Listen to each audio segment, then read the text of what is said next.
Ahoy, wonders, and welcome back to the table. Here we are, once again, on the brink of death, in the middle of a forest. Why is this so familiar? You survived. You all survived. There is one thing I do want to say before we move into this episode. Of course.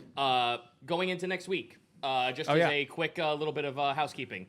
Next week will not be the continuation of this campaign. We are trying to do a thing where at the end of the month, for every month going forward, we're going to try and play something different, like a new game, a new board game, a new tabletop, something that's not Something this like campaign. when we were, bringing in card games in the interim while we were still setting up the new station, the new campaign.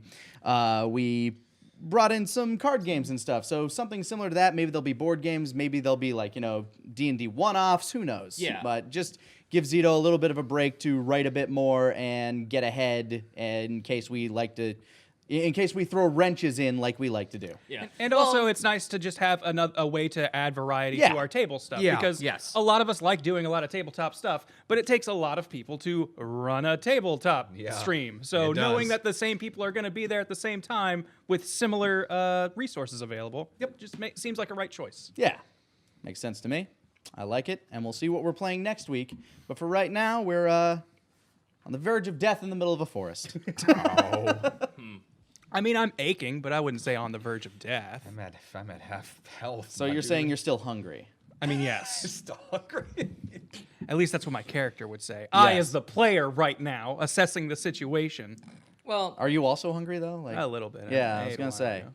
that's why I got haven't this had- kick-ass bar right here. I was going to say, I haven't eaten since, I had, half of my lunch.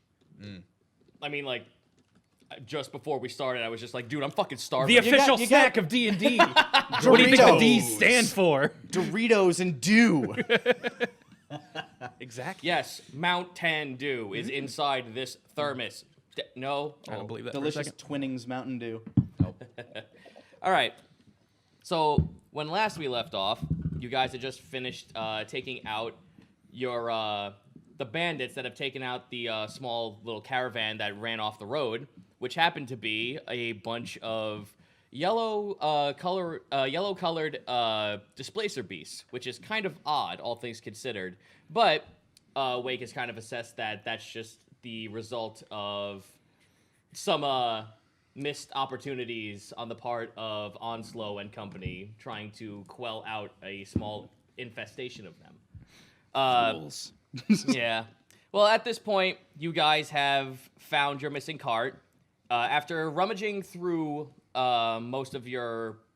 after rummaging through a lot of the loot that you found, it's a lot of medicine, it's a lot of herbs, a lot of, just average stuff to heal your aches and pains, anesthetic for people when they're going under operation, here's some potions for you to take care of that. There are a couple of things that are in the manifest that were not actually meant to be a part of this cargo, so you don't think it's a bad idea to take any of this stuff. I was going to say, this cart that our wonderful Triceratops friend flipped, is there a way, does this look like it can be repairable so that we can transport more of this medicine? The only thing that she did was just tilt it over, so it doesn't look like it's super banged up, with a little bit of just, some fixings here and there. Even Valtar is, capable because, again, one of her abilities is called Behemoth, which means that she counts as a large creature when it comes to weight capacity. See, that's why I was going to say she can pull it. And Yeah. Oh, no, she was going to offer to pull it, but she also, you just watch as Val kind of just, waddles on over to the cart. tips it right back Yeah, over. tips it right back over with absolute ease. All right.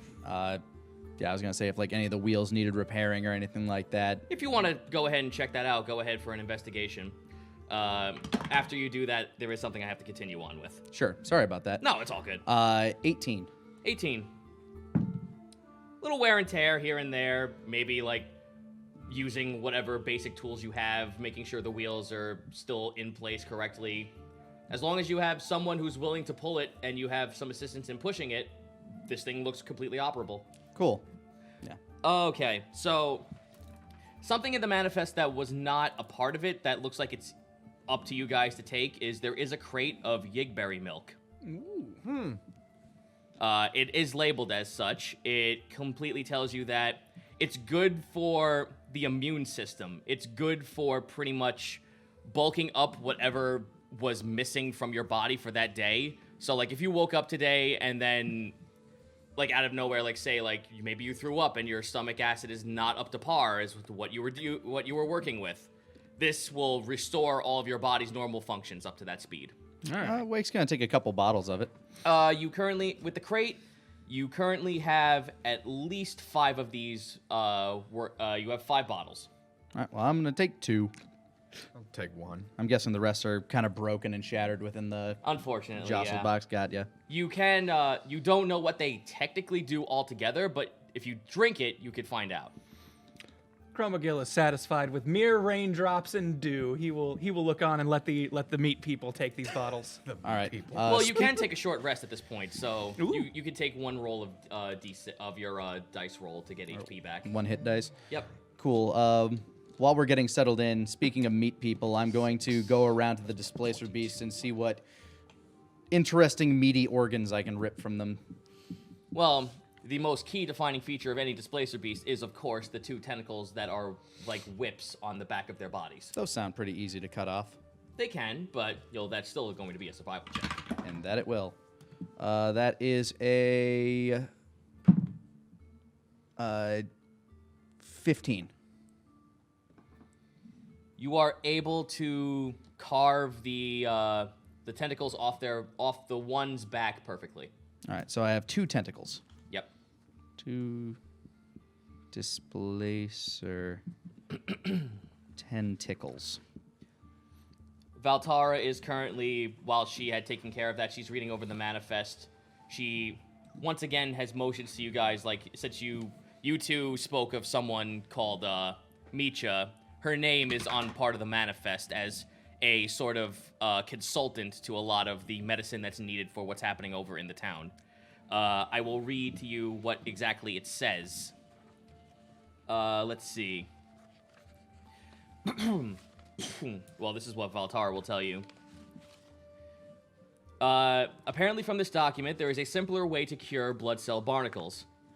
It is simply to administer a parasitic mushroom called the Vex Cap. The Vex Cap will devour the viral infection and apply and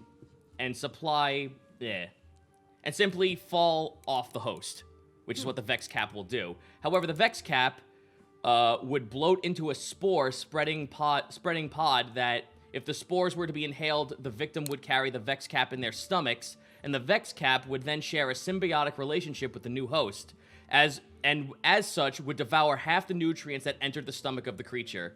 It is unfortunately not known how to cure a Vex Cap once it enters the stomach. So, That sounds fun. You just have a traveling companion. I fail to see the issue here. So pretty much it's, as long as it's applied on the outside of the body, it will eat whatever viral infection is on the body and then fall off. But if you ingest the spores, that's when it enters your stomach. So does that relationship sound parasitic or symbiotic? Symbiotic. Okay. It does mean, though, out of game, that if you do get Vex Cap in your stomach, you have to consume twice as much food to feel the effects Sated. of food. Yeah. With that, you guys are pretty much at the cart. Valtara is kind of like putting all the crates back into order. She looks now over at the dead elf woman body on the floor. Well, what do we do with this now? Don't you people usually put these underground? Isn't that how these are dealt with? Typically, but somebody back at the other village might miss them, so... Yeah, there's no other, unfortunately, there's no other, like, ways to tell who this woman is because a lot of her body has been torn to shreds by the, displacer beasts. Like, you'll see, like, one side of her face looks kind of clean, but then down where her neck is, there's, like, this giant, like, sucker-filled, like, batch of flesh wounds that graze down the body. Yeah, just flesh being ripped off. Yep. Perhaps if we take her with us, we can present her to the town and see who will claim her. I mean, that's... Valtar kind of just, like, goes, do you want to tell him why that's a bad idea? I mean, there are some reasons why that's a bad idea. On the other side of that, I can kind of see why, somebody who lost their loved one might want to have them returned. Let's see. Valtara's gonna look through her books and see if she has anything that can assist with that. We're leaving the horse, though. Yeah. She unfortunately does not. She doesn't have any, like, capabilities to preserve a corpse. Well, I mean, preservation isn't really the problem. We have half a day's journey left. For the most part, yes. So, I don't think that this will get any worse than it is. And honestly, it may be kind of graphic, but worst case scenario, if we get chased by a predator, it's a lot easier to dump meat. Perhaps if we just cover her up and leave her in the cart, and then tell the people in the town what we found. And then we can keep the body. Should we need to, I suppose? Should your people have a need for such things? I don't know what people have need for. Me neither. It's kind of my bit. As he looks up at God, looking down at him, just like, stick to the fucking script. Well, either way, I don't think we should just leave her here. Well, Valtara will concede to anything you guys are willing to do. Wake's gonna load her up on the cart. Okay. Roll a investigation check, anyone, to find that there's a tarp that can cover the body. A 4 probably will not find that. Investigation, you said? Yes. I don't know if a 5 is going to do much better. 15? Hey! You do. There's a tarp that's covering over one of the bits of medicine that have completely just, like, fell over and broke, so that's usable for covering a body at this point. Here we go. Well, that'll do. All right, so Valtara kind of, like, straps the cart, like, where the horse should have been. She grabs both sides of the pieces of wood and hoists it up on her shoulders. Like a big old rickshaw. Yep, like a rickshaw. And now she's just pretty much just hefting this thing, just looking at you all going, are we ready? All right. Yep, back to the road we go. All right. Valtara is going to take the lead on that. Unfortunately, I now need to roll a con save for her. Oh, boy. All right. It's still really warm out here. Ah, shit. No. Not warm enough. The moment Valtara disappears into the thick miasma that you guys came out of, she immediately jumps back out. Like, you see the cart kind of just, like, fall back as if the horse was still there. She doubles over, almost like she tucks and rolls, and she starts vomiting so hard there's blood. I need to roll damage for her. I feel like this isn't how these work. I would normally agree. And it's no longer water that's coming out when she starts throwing up. Like, yeah, you just said it was blood. It's blood, bile, and it also looks like a piece of the fog kind of, like, ushers out of her mouth as she's throwing up. All right, that's not normal. No, it's not. Something else is going on here. Somebody, I'm not a doctor, but, I do a 13 medical check on her. Trying to just see if there's anything we can do to help. Here are these mushrooms. Stick them in your mouth and they will stop the flow of water. Okay, I was lucky last time. Let me see here. No, I was about to say, like, that's fine, but what are you going to do? I got 7. I don't specialize in reptiles. I'm more of a horse person. Wake's going to. Does this miasma that you speak of look different than the? It's thicker this time. Like, you can actually, like, when you push your hand. What do you do to investigate this, actually? I'm gonna just kind of reach my arm in and just feel. It feels solid, almost like it's a wall. that's You see your hand imprint into it. All right. And when you pull it back out, there's now a black mucus that kind of drips down your hand. That's definitely not the way it was when we came in here, right? Like, we walked through normal air. Val kind of just, like, picks herself back up. No, it was not, and it also felt like something was wriggling in it. Ew. I'm just gonna. I am going to take that empty bottle I have and just kind of swoosh this miasma into it and then cork it. Okay. Roll a survival check. That is a 18. It's thick and very sludgy that you almost, like, it took all of your strength just to push the bottle through. At one point, you almost thought the bottle was gonna pop out of your hand and also break under the sheer solid of the mist. All right, I'm going to examine this mist that I have in the bottle. It's a very dark purple. Every time it swirls, it almost looks like there's some kind of creature that silhouettes itself inside the thick fog. You can't get a very discernible look at it unless you want to roll something, which I will not tell you what it is. You have to decide how you want to investigate. All right. Bottle of jungle miasma. I am going to... I'm gonna see how one of my skills work. If I specifically have to see whatever's doing this, that might ruin it. Yeah. Let's see here. I'm going to go with a nature check just because... Go for it. I mean, it's not my strong suit, but the roll kind of makes up for it. 16. Okay. You don't know what's swimming around in it, but it does look like it has an embryonic sac attached to it, like it's almost some kind of egg. Like a very transparent fish egg. All right, well, I think we're going to have to try to find another path out of here. I don't really have enough energy to whip our way through all of this. It doesn't I don't feel. It blame doesn't you. feel like actual real liquid anyway. It doesn't feel like water anymore. Yeah. Is this a phenomenon any of you are familiar with? I have not seen such a thing before. That would be a history check with disadvantage from everyone. Val got a 2, so that's not happening. Same. Hold on. I got a 9. Does he know anything from a 9? Nope, unfortunately, Okay. it just... You pretty much knew what was going on up until the fact that you found out that there's a fetal-like creature inside the fog. Look, with all that's been going on around the world, let's just assume there's a lot of new things happening. I say that's a fair assumption. To me, everything seems new. That must be real nice or terrifying. A little of both, if I had the emotions for them. I Good. have the emotions for them, and they're both the same thing he's feeling. Oh, It's good to not be alone anymore. well, Oh, you fucking light in this beacon of darkness. all right, well, it looks Chromatic light. Yeah. like we're going to have to find another way out of here if we can find out. You walk through the darkness, and there's a fucking Spencer's, and there's Chromagill waving.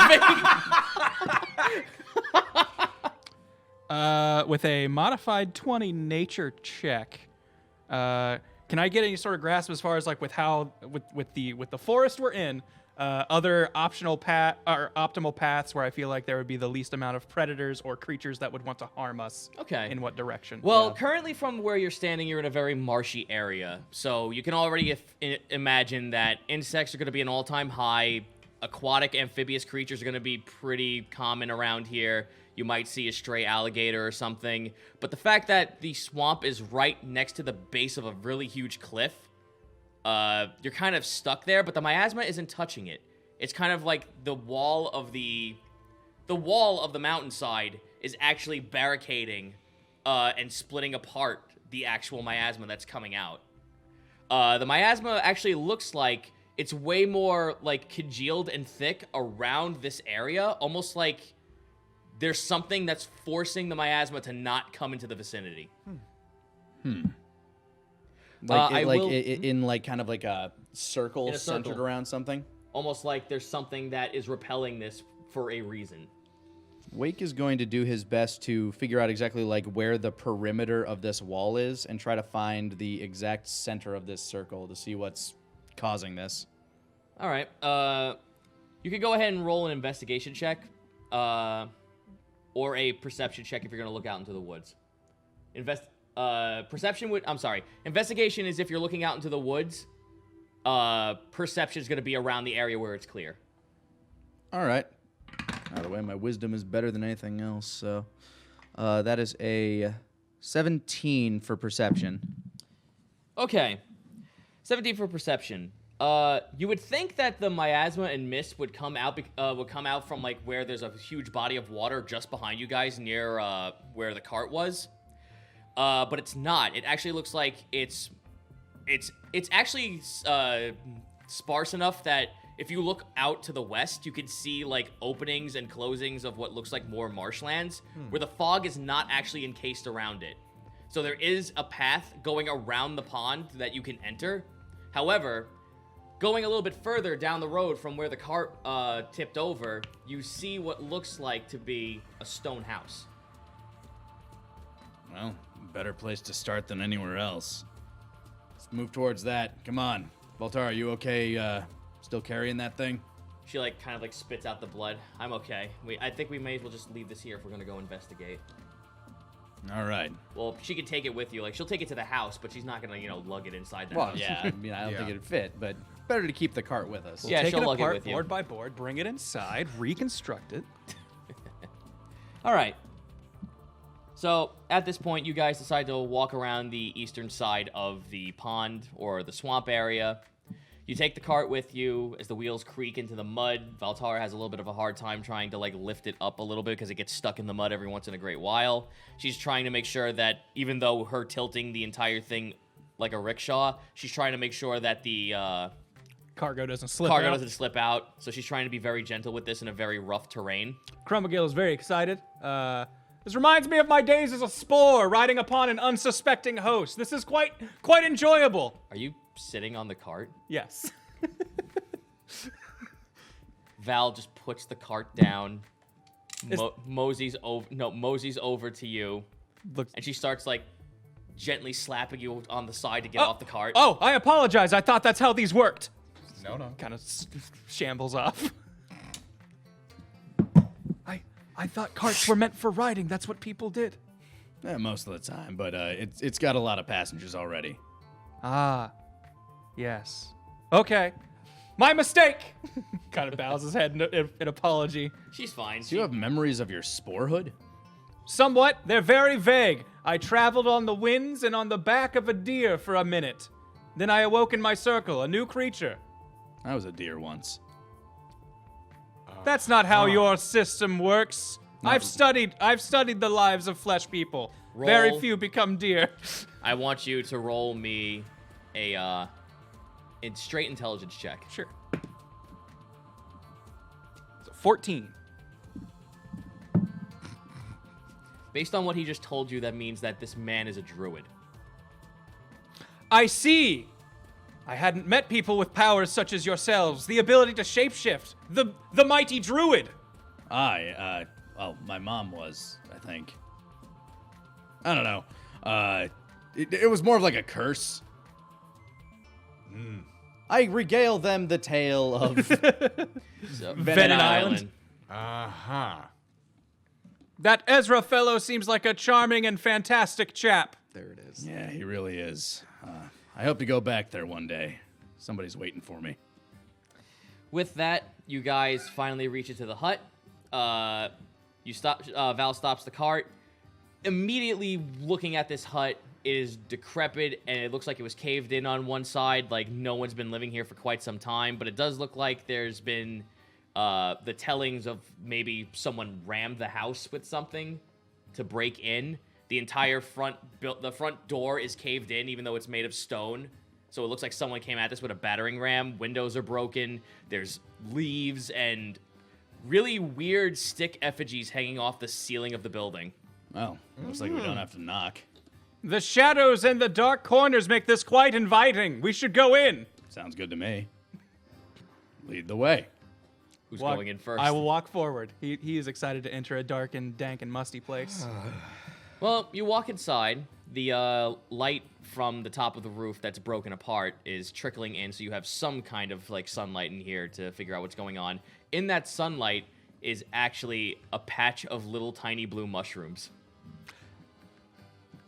I don't know. Like I'm trying to think of like how would he respond to this other than just hello friends, just kind of like hands on knees, like slouched How over. to talk to a short person? Pretty Yeah.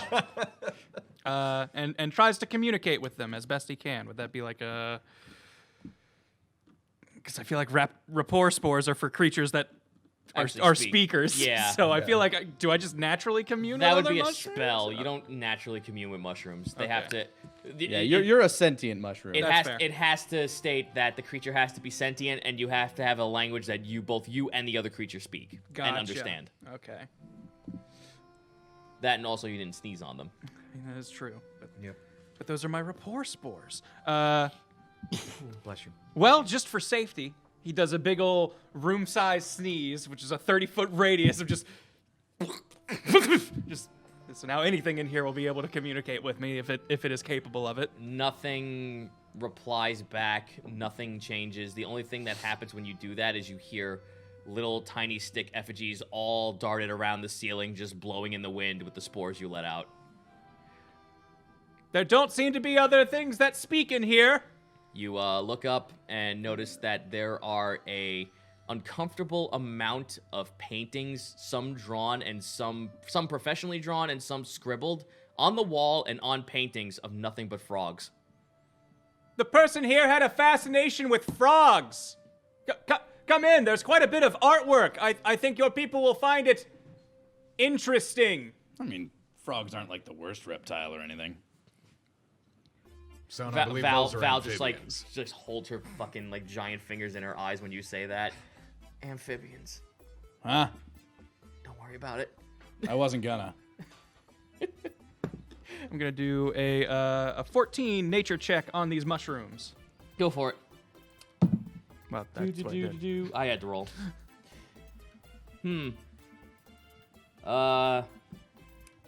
These are, so you know what a bleeding cap is? Yeah. You got that little blue mushrooms that are bleeding. They are not edible in the slightest, though they don't look like they're supposed to grow here on naturally. These are from a different climate that just sort of adapted to its situation. This circle here shouldn't be in this spot. This is not where these kinds of mushrooms would typically grow. However these got here, I can only imagine it was purposeful or some strange adaptation to its surroundings. I mean, it is a house.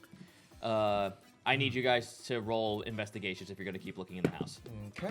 Yeah, Wake's looking around. Nat 20. Nice. Unnatural 1. 11. You were just fascinated by these mushrooms. Like, holy shit. You. I would recommend not eating them, but I typically recommend that. Fair enough. Let's see here. This building contains burnt books, paintings of pictures, a cauldron, and a very, very broken bed where the wall was caved in. They are covered in cobwebs from misuse. Based on what you have seen here, this place probably has not been in any working order for the past decade. Yeah, looks like nothing's been going on in this hovel for at least several years, judging by the cobwebs everywhere. Morgan's gonna do another investigation check on, see if he can salvage any of the burnt books, if there's anything discernible there. Okay. 5. You pick up a books and they instantly crumble into ash. Well, shit. I got nothing. Knowledge is fleeting. So. Valtara kind of just like shrivels at that, like, oh no. Sorry. She's gonna give a go and see if there's anything in the books worth finding. Oh, Valtara. God damn it. You rolled a 3, even with your investigation. She can't find anything either. This poor girl gets shitty rolls. Like I said, there is a cauldron, there is a bed, and there is the bookshelf and a bunch of the paintings on the wall, and the little stick effigies hanging off the ceiling. Yeah, I think Wake's going to focus on the cauldron. He's going to look and see what's inside that, if there's anything in there. All right. You Always look, a good sign. You look inside the cauldron. There is a pile of animal and human bones looking up at you. Like the skulls of other creatures looking up at you from the cauldron. Oh. Neat. I'm going to dig through them. See what kinds we got. You pick up the smallest skull you possibly could find. Oh, no. You grasp your hand around one skull and you feel your entire arm just go completely cold and numb. Roll me a Constitution saving throw. Is this a familiar feeling, touching these bones? Oh, nat 20, though. Nat 20? It's not familiar. It just feels very, very evil and very disturbing to pick up. Your entire body is in shivers. You actually drop the skull in fear and step away from the cauldron. Oh, with a nat 20. Okay. Okay, yep, that's evil. Very evil. Incredibly evil. Do you think this is evil? Chromagil pulls one of the frog paintings from the wall.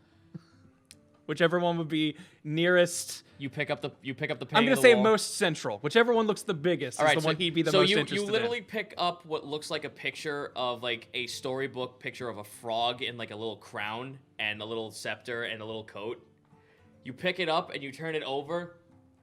The moment he brings it into the sunlight, the painting transforms into a bloody massacre with the frog standing on top of the corpses of humans.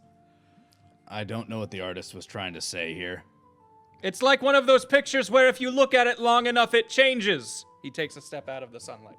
It returns back to its normal picture. At least it's not permanent. I like this version better. Morgan, can we go now? I don't like this, fellas. What'd you find in that cauldron anyways? Oh, lots of skulls. Terribly evil skulls. I was gonna like, burn it.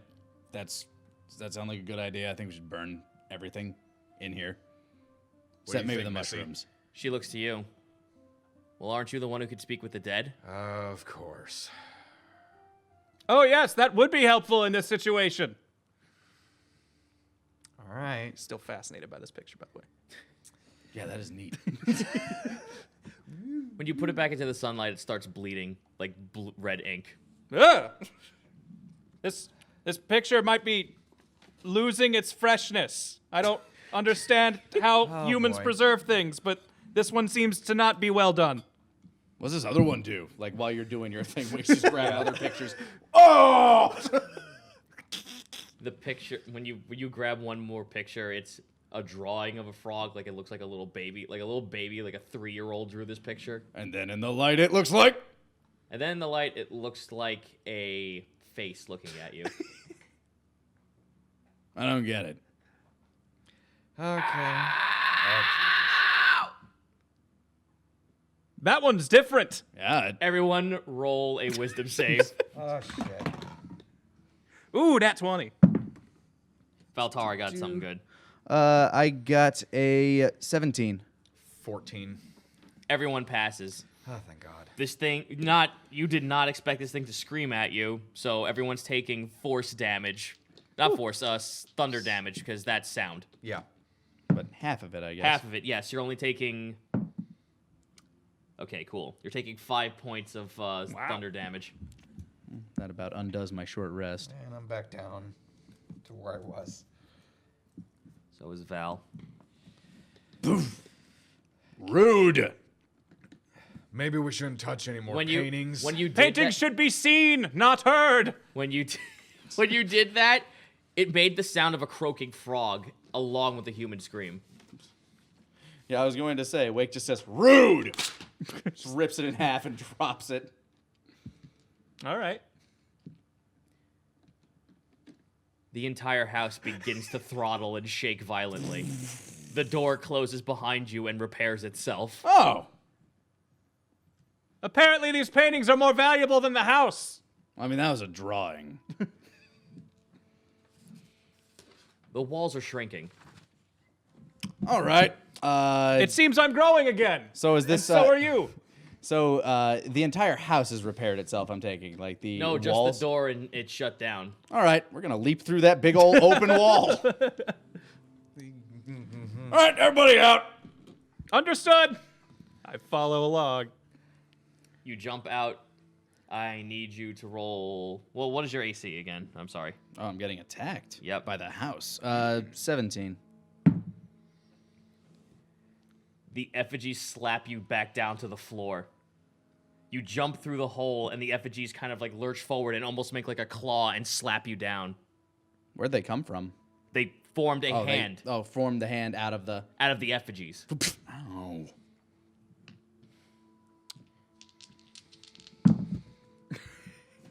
That is 6 points of bludgeoning damage as the effigies rake you and hit you onto the floor. So are they like blocking the path out? Yep. All right. If that's the case, this might as well be combat because Krobakil's going to come up with his great club and just try and break his way out.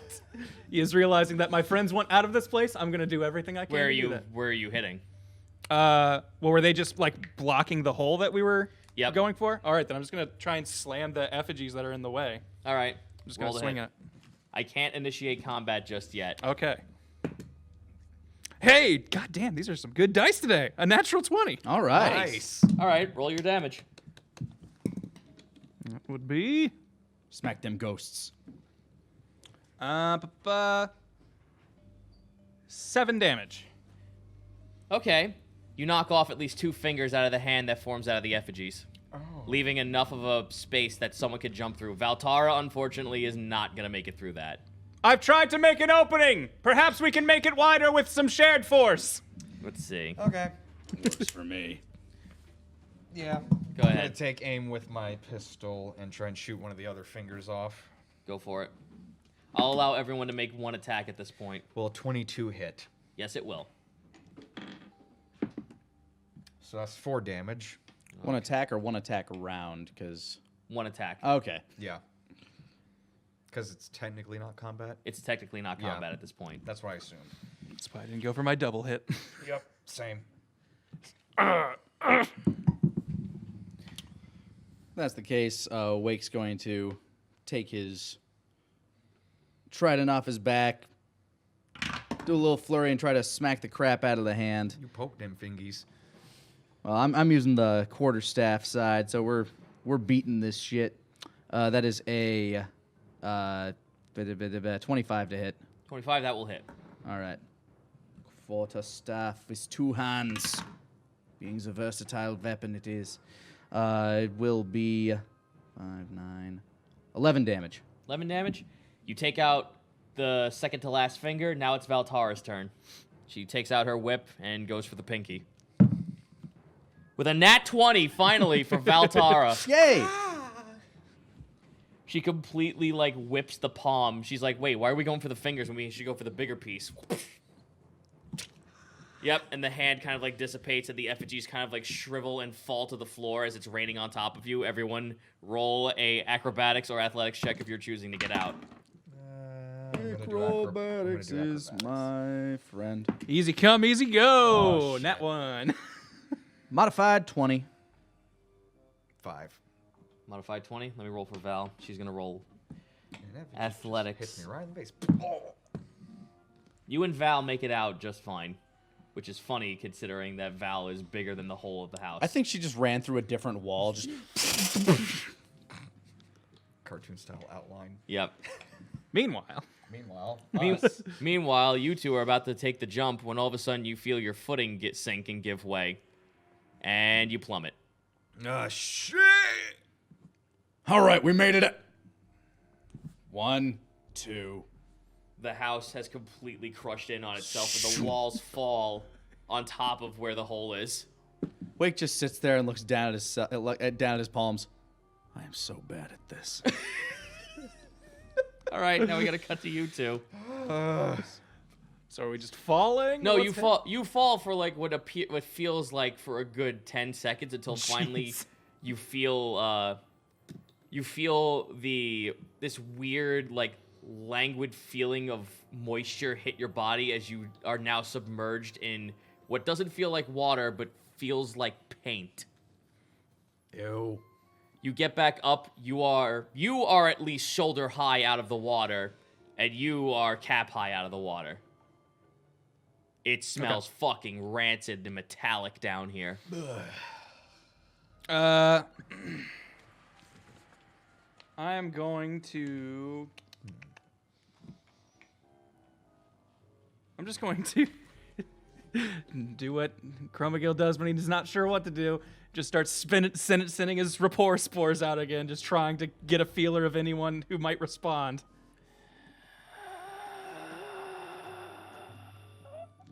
Something unpleasant is probably here with us, though I'm sure you suspect it as such. That fucking ripples through the surface of the water and just washes over you like someone just burped in your face.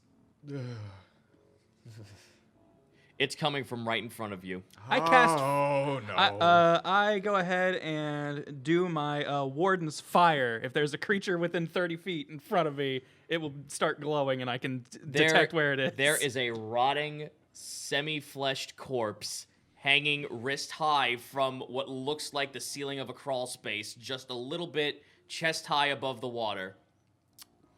Communicate telepathically. Hello, my friend and I were traveling and found a strange house and ended up here. You fucking instantly hear like the sound of white noise, almost like a modem from 95 going off in your head. That, unfortunately, does force damage on you. Of course. I just want to talk. Ah! That was 4 points of psychic damage. Oh boy. Being near this thing, you could just feel your entire being and flesh crawl. This is a very unpleasant presence, and if we don't do something about it soon, I might attack it. I think I have an idea. Watch my back. Will do. Wade over to it. You walk towards it. Just slowly. What? Roll me a wisdom save. Fuck. Motherfucker. Ah! It won. No. Oh shit. Modified or Nope. Natural. Ah! First one of the night. Natural wonders. Okay, hold on, I because just want to top. This kind of reminds me of the opening scene of Ghostbusters with the librarian. Get her! Okay, well, Ah, shit. Alas, Morgan, we barely knew him, but I just wanted the picture to be quiet. what did you do, Wake? What Wake Everyone's gonna be what quiet Wake now. always does. Man, cause problems. I figured me stumbling in and pulling a painting off the wall would have been what killed us, but no. No, it was just... all right, well, unfortunately with a nat 1, and with what I have saved here, All right. Oh. Bring it on. Krobagil's still here. you I watch- somewhat know how to heal. You watch as Morgan just sinks into the water. Like, instantly was just lurched and pulled down. Just yanked That down? was not someone pulling you. That was the weight of this creature being near it. The amount... forcing you down. The fear. The absolute fear of going near it. The absolute agony of just this creature's, like, aura emanating off it. Your entire body just feels like it went either limp or just doubled in weight. You are now under the water. Roll con save for drowning. Oh, shit. And I'm proficient in wisdom saves. I'm proficient in drowning. No fucking way! Oh, Say the man. word. Natural wonders! Hey, man, if I could ball bearing a fucking vampire giant or whatever it was into the ocean, you might just walk God. yourself into drowning. All right. Zeno doesn't try to kill us. It was a high fucking need, but when you nat 1 twice, I don't know what the fuck to say to that. Would you like to use the skull cracking end of this on me? Not just yet. You still have HP. We'll take that first. All right, let me see here what my stats say about this. God bless the spiritualist feat I have. Proficiency in death saving throws. Yep. Yes. I get +3 to my death saving throws. Thank you, Thanatophobia. Your fear has completely forced you to breathe in and drink in all of this. It's not water. It feels thicker than that. It's almost like you're fucking breathing in mud. Your body cannot process this properly, that you try to throw up, and it just completely goes back inside for It's a vicious cycle. 19 points of necrotic damage. Oh my I'm god. at -2. Golly. So I would say Wake is attempting to get in there to help them. At this point, the walls have kind of like clasped on top of each other, so now it's like a 3-stone stack. Oh, Wake's just fuck, damn it. Before we do that real quick. I'm just telling you what's happening. Oh, up of course, top. of course. Top side. All right, so I just see him get yanked down. Yep. He doesn't come back up. Unfortunately, I have like no means to try to. I tried to give the guy who could commune with undead the chance, and he gets 2 fucking nat 1s. No way, it happens. All right, well, if that's the case, I have to be within range to use Lingua Mortis, Zito. If this is what, I'm how not- how far away am I from this thing? I can see not it. You are 15 feet away from this creature. 15 feet away. Damn. I am not fucking Professor X. It is trying to speak, but the problem is that its fucking vocal cords and shit are so fucked up, and the fact that this water is rippling With across rapport spores, it should be able to communicate telepathically. Yeah, but we already know how that fucking went down. Okay. Creature, I mean you no harm. My friend and I wish to leave. Please, could you just do something to tell me what to do? I'm new to this. I was in a forest a few days ago and had never spoken to another being. The persuasion. Sure. Oh boy. Not a whole lot of bonuses in that. 3. I really don't want to fucking party wipe the 2 new characters. I really don't. I don't want you to either. I fucking really don't. I'm asking him for a hand, and if he can't understand that, then I'm just here. I'm not approaching or attacking. Mushroom. Yes, that's me. I am a mushroom. There were mushrooms upstairs. Do you want them? I can't reach them from here. Why do you cavort with the creatures that walk on 2 legs? But recently, nature has been sent all out of balance. I normally wouldn't trouble myself with such matters, but as the sovereign of my circle, they seemed concerned. So it felt like it was on my, kind of looks at his anatomy, shoulders to do this.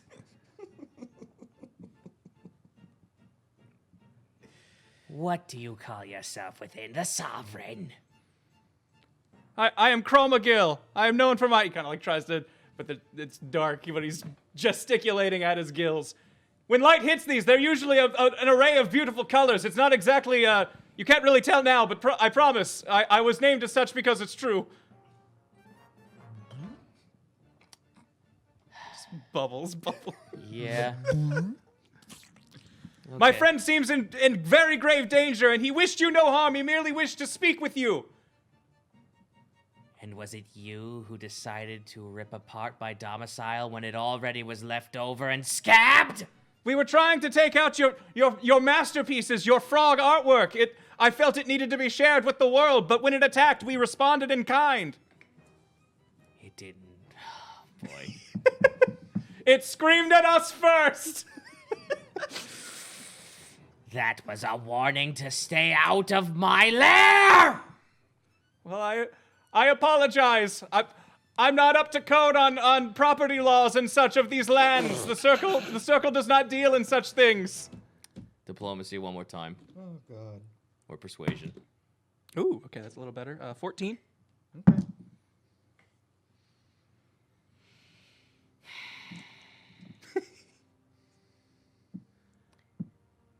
Please, I don't believe the Fleshwalker can breathe underwater. If you could just let him come up just for air. My curse will be true. Mushroom, I have no need or any quarrel to be with you. You are one of nature. I understand that, being once of my circle. You were once part of a circle. Then please. The Coven of Green. I'm gonna do a history check if any of that makes sense. 12. Nature witches. Pretty much like druids, but they are all about curses and hexes and making sure that no one fucks with the green. In the more angry and not so nice to the civilized folk manner as possible. Swamp Queen, as it were. Gotcha. Swamp woman. So, Protect the based green. on what you just found out on that, something really fucking rancid went down that she hates humans this bad, that she is this disheveled. She is not alive. She is completely undead, though she is using her corpse as a means to get some kind of revenge or invoke some kind of curse. I apologize that the humans have treated you so poorly, but I assure you, the mortals traveling with me, they are not the kind of people you need to have revenge on. They're trying to help me. They're trying to help all of us to restore balance, to get rid of whatever blight is surrounding us. And what is this blight? I've heard mention of onrush. I've also heard something of demons. It's kind of over my cap. Persuasion one more time. Felt like a flag should be waving. Oh my God, Grant. Fuck. Okay, so if that one happens 3 times in one dark 3 times in one dark underwater torture hell room. I guess Morgan gets his wish. Roll a death saving throw. Roll con. As the water completely now lurches above you. 18. All right, you're still alive, 15 for me. Okay. but you are still taking drowning damage. So am I... Wait, if he takes damage, that's an automatic 2 failures. Is it? Yeah. Okay. Unless you have something. What do you got? He's unconscious. I'm unconscious. That's the problem. I mean, And unfortunately, he is sunk. It You know sounds what? like he is sunk Before below. before we make this roll, you at least roll me a con save. I did, and I got a 15. 15. Here, Okay. take care of him first. We'll figure out this mess. Yeah, I gotta In a switch. I minute. gotta switch back to them next. Fuck. I Unfortunately, didn't fucking want to do. Unfortunately, I have something that can move things with vines, but it's only an attacker. So if you were attacking, I could have been like, get back over here. But you were just walking. Yeah. And I have a feeling trying to pull this thing closer to me would only make things worse for me if you walking towards it got you thrown underwater. 11 points of damage. Woo! Okay. Necrotic. I'm still up. But I ain't feeling good. All right, back up to the surface. What were the words? I was fuck! I am just desperately breaking, like trying to chip away at this wall here. Yep. Everything he touches dies. Yes! Wake is legitimately cursed. Valtara is trying desperately to look through her books to find out if there's some way that she can just make this like not happen at Well, all. if I somehow survive this, I can use a level 3 spell slot to remove that curse. Are they technically within 30 feet of me? Because I did shoot out my spores and I can telepathically Yes. Oh communicate. yeah, you still can communicate with us. Yeah. All right, well, if that's the case... You guys all heard that conversation as you're trying to fucking fix this. Yeah, I was gonna So say. I know he's all right, but Morgan's not having a good time. Nope, Morgan just goes Morgan dead has been silent. pulled underwater. There's a strange undead green witch down here who hates humans, and I'm trying my best to communicate. Fucking go breaking. All right, if you're gonna just try to, I don't know what else to do that I you're have. gonna brute force this. All right, roll a athletics check. Well, luckily my dice are busted as fuck. 21. You break the first layer. Okay, now let's see. Valtara is still trying to think of something to do here for this. She will use... Oh, man. Okay, so this is a custom spell that I have found that I'm going to have her use here. I was kind of hoping it would be on an enemy, but this is kind of an important situation to happen now. No, that's fair. Turns out this house was our biggest enemy of all. The house is domesticated. the big bad. Bear in the big bad house. The big bad house. Housel abuse. Oh, God. All right. So, Valtara just looks through her book, starts muttering some weird, incoherent language. You don't fucking know what she's doing, but you watch as the first layer is cracked away from the stone, and then then the second layer starts to calcify over, and then you actually watch as barnacles the size of your head start to form around the wall. Oh, that's not normal. She looks to you. Get off it now. Oh, fuck. Okay, I back off. She is going to cast Bigby's Blistering Barnacles. You had fun with this custom spell. Yep. I'm gonna chug a... How much does Greater Healing Potion do? Oh, fuck. Hold on. Let me check that for you. Because... XD4 plus whatever. Yeah. Greater... Sorry about that. One No moment. worries. Because I feel like I'm gonna need some HP for what's coming. Greater Healing Potion 5E. Greater Healing Potion 5E is a... Really? It's a 2... No, that's bullshit. That's regular Healing Potion. Is Yeah. 2d4. Greater Healing Potion is 4d4 plus 4. Okay. I'm gonna roll that. Oh, boy. 4. This is going to be fun. 8, nice. 11, 15, 19, nice. Okay. So, Bigby's Blistering Barnacles is as follows. It creates a layer of barnacles that grow off the skin or off the surface of whatever you cast it upon.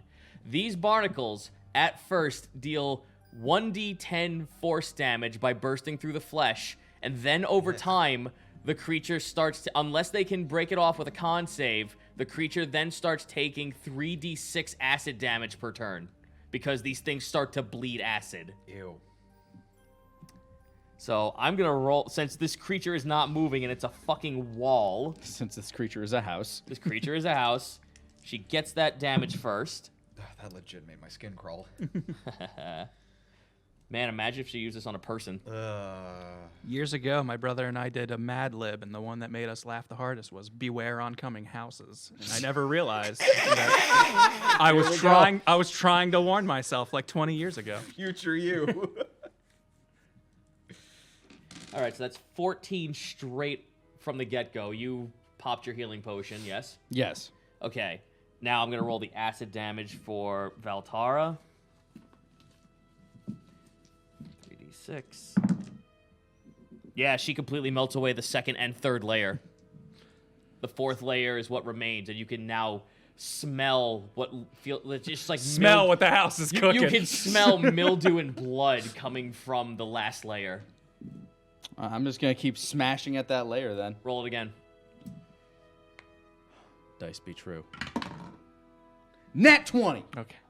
Got it. When you started with Nat, I was like, Nat 1, it is as true as it could get. Roll damage, please. Smack! Roll as if you're doing a basic attack, so you could do 2 in one shot if you want. Okay. If that's the case, I'd definitely be using 2 hands on this. 7 plus, that's 13 plus 4 plus 1, 18 damage. 18 as I damage? smack this house. You crack it pretty hard, but you actually see it's trying to calcify itself over again. The fuck you do? Valtara is going to spend... Ooh, she has no cantrips, this poor girl. She actually will use one of her librarian abilities to actually, since it's just stone, she's allowing you to take her turn in her place. All right, I was gonna say if I'm doing an attack round, then I have Yeah, few more but- attacks to deliver. One of the librarian page master abilities actually allows you that once you study a creature or once you like take control of what's going on in some kind of capacity, and since it's rock, it's like how hard is it to study fucking rocks and if you're trying to break it? So with that, a page master can, if they're a frontline combatant page master, they can pretty much forego their next melee attack and give you as a reaction their attack. Okay. All right. So do I still get my other attacks for the round? Yes. Or, okay. So you just get an extra one. Okay. So second attack. It's a house. I'm hoping it's not that hard to hit. Will a 11 hit it? No. It An doesn't 11. break. Deflected. Tink. Ah, damn it. All right. So my secondary kick will not get it, but then my tertiary smack with my staff, which is a 14 to hit. By 1. By 1, I hit it? Or Miss. Oh, no. All right, then I'll take her reaction hit. All right, that's a 22. That will hit. All right. Thank God. That is 11 damage. 11 damage. Describe how you do it. Basically, whatever fissure is left in there, I am taking my spear, my trident, jabbing it in there and just trying to, like, pry it apart. So you pretty much just like shovel it out.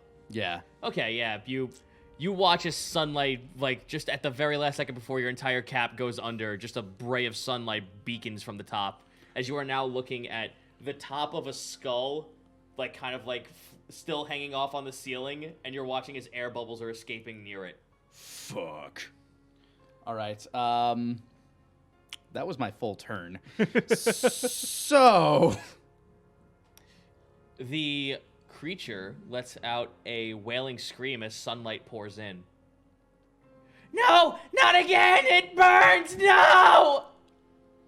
Please, if you'll just let my friend go, I can close up the hole. Just let us out of here. You don't have to go with us. You roll the con save, so you're actually able to move, so you can resurface if you want.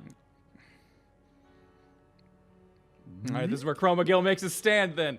I refuse to leave until you let my friend out, and this sunlight will not stop until we go. He's not, she fucking, oh my god. Persuasion. Actually, no, that's how do you want to play that? As an intimidation, persuasion, or It deception? doesn't sound like he's threatening her. I'm not threatening, and I don't have any sort of having bonus a either Steven way. Square So moment. I would still say this is a persuasion. This is him pleading as Okay. a fellow nature creature. These people are going to these great lengths to not only rescue one of their own, but some nature. So please, clearly they are concerned with the same thing you are. One more go. Grant, I love you. Wake is looking desperately around for Morgan. 18. That does it. Yes. You watch. I at least stopped. Like, the creature, like, it doesn't move, but it looks like the water's trying to push it into the shadows as Morgan's body kind of, like, bobs up on the surface. I lower down a rope.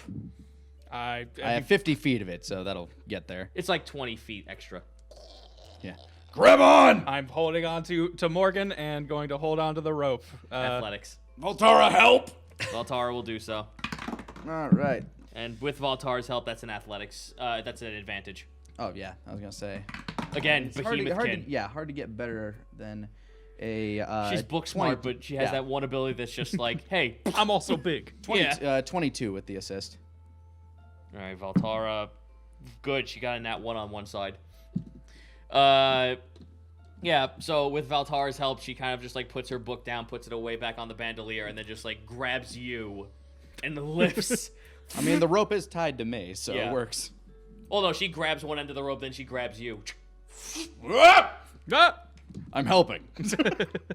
So you guys are lurched out of the I've basically water. got Morgan covered in some disgusting goop. Both of us His are. flesh is going off with it. Oh, great.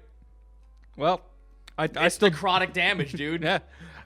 I drop him on the floor and immediately try to fulfill my promise of the hole that we were pulled out of. I'm now trying to just move dirt and stuff on top of it. There's more pieces of the house you can just grab and All right, throw on there. then I am doing that. There's the cauldron and the bed.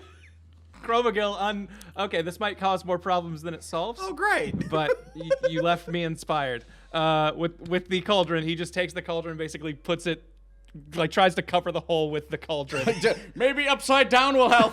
Essentially, I am Yeah. dumping the contents of this cauldron into the water below. Sploosh, sploosh, sploosh. And then backing away and looking at my Where the space where the cauldron was a hatch that led to a staircase going down. perfect.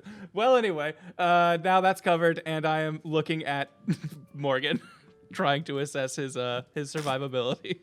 Well, someone do something quickly. Yeah, I was going to say, Just flies gathering.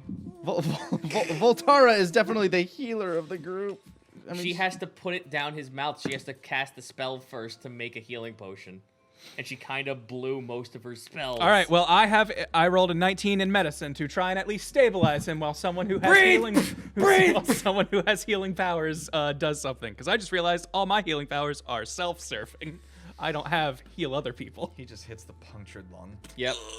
Yeah. It's 19 in medicine. It should be yeah, pretty no, good, whatever I'm doing. You pretty much try to believe like you're doing CPR on him, and then you just like punch him in the chest, and like the water actually seeps out from his breastplate.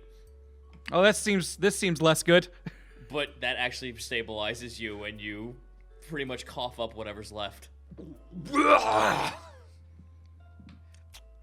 To only have Valtara use one of her healing spells to just dump a healing potion in your mouth. Oh, God. Medicine is good. It's better than murky water that you were drinking. All right, let me roll for Valtara's thing. All right, so that place was a bust. 4, 5, 6, 7, 8, 9. 9 HP.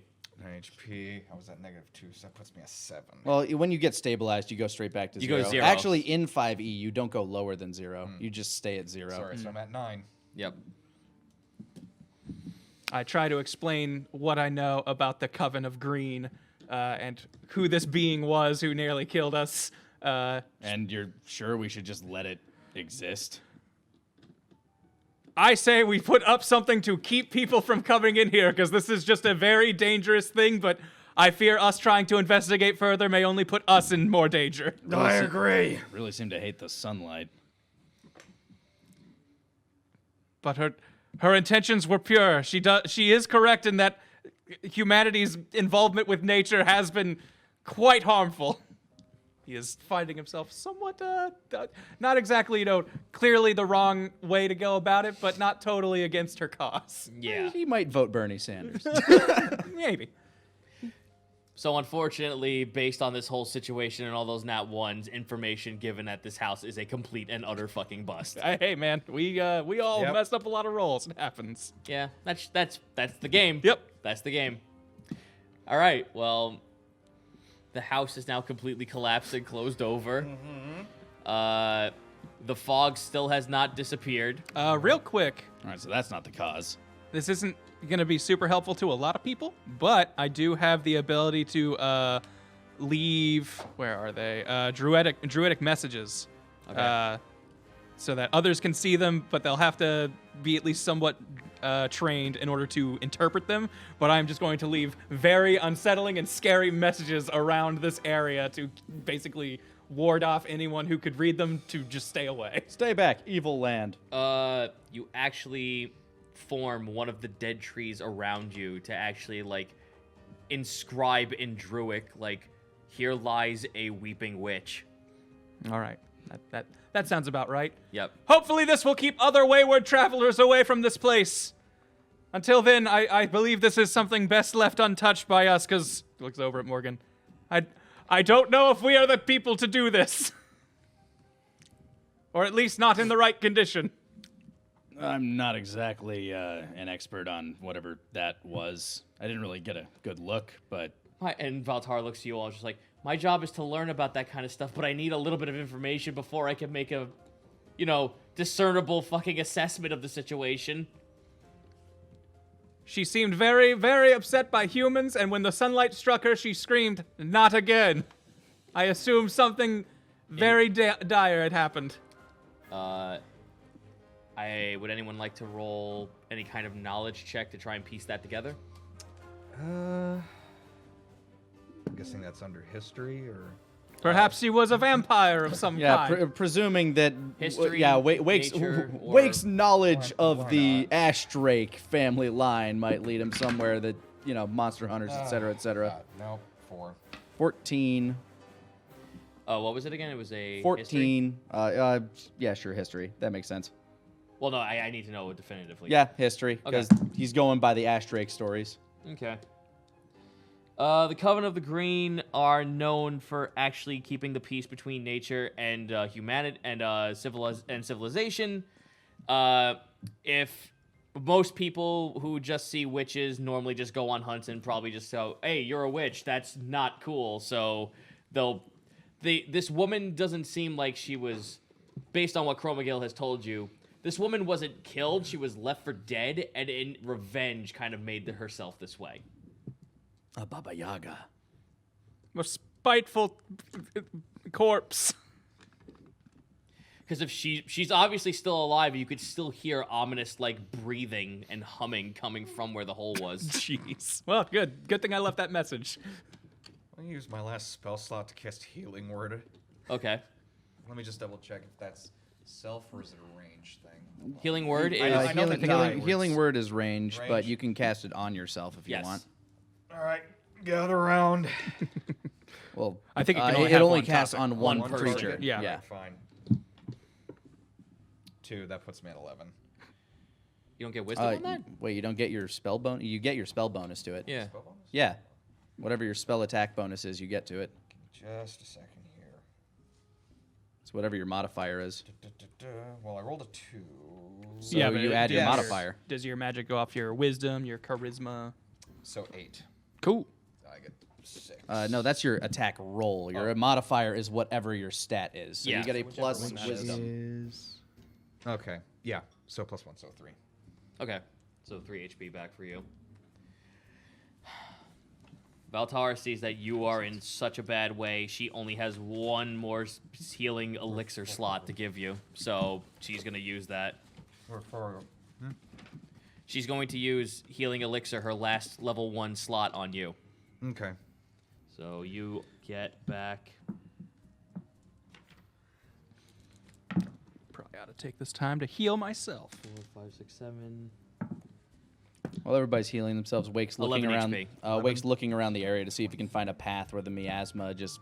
Doesn't go anywhere? Yeah. Perception check.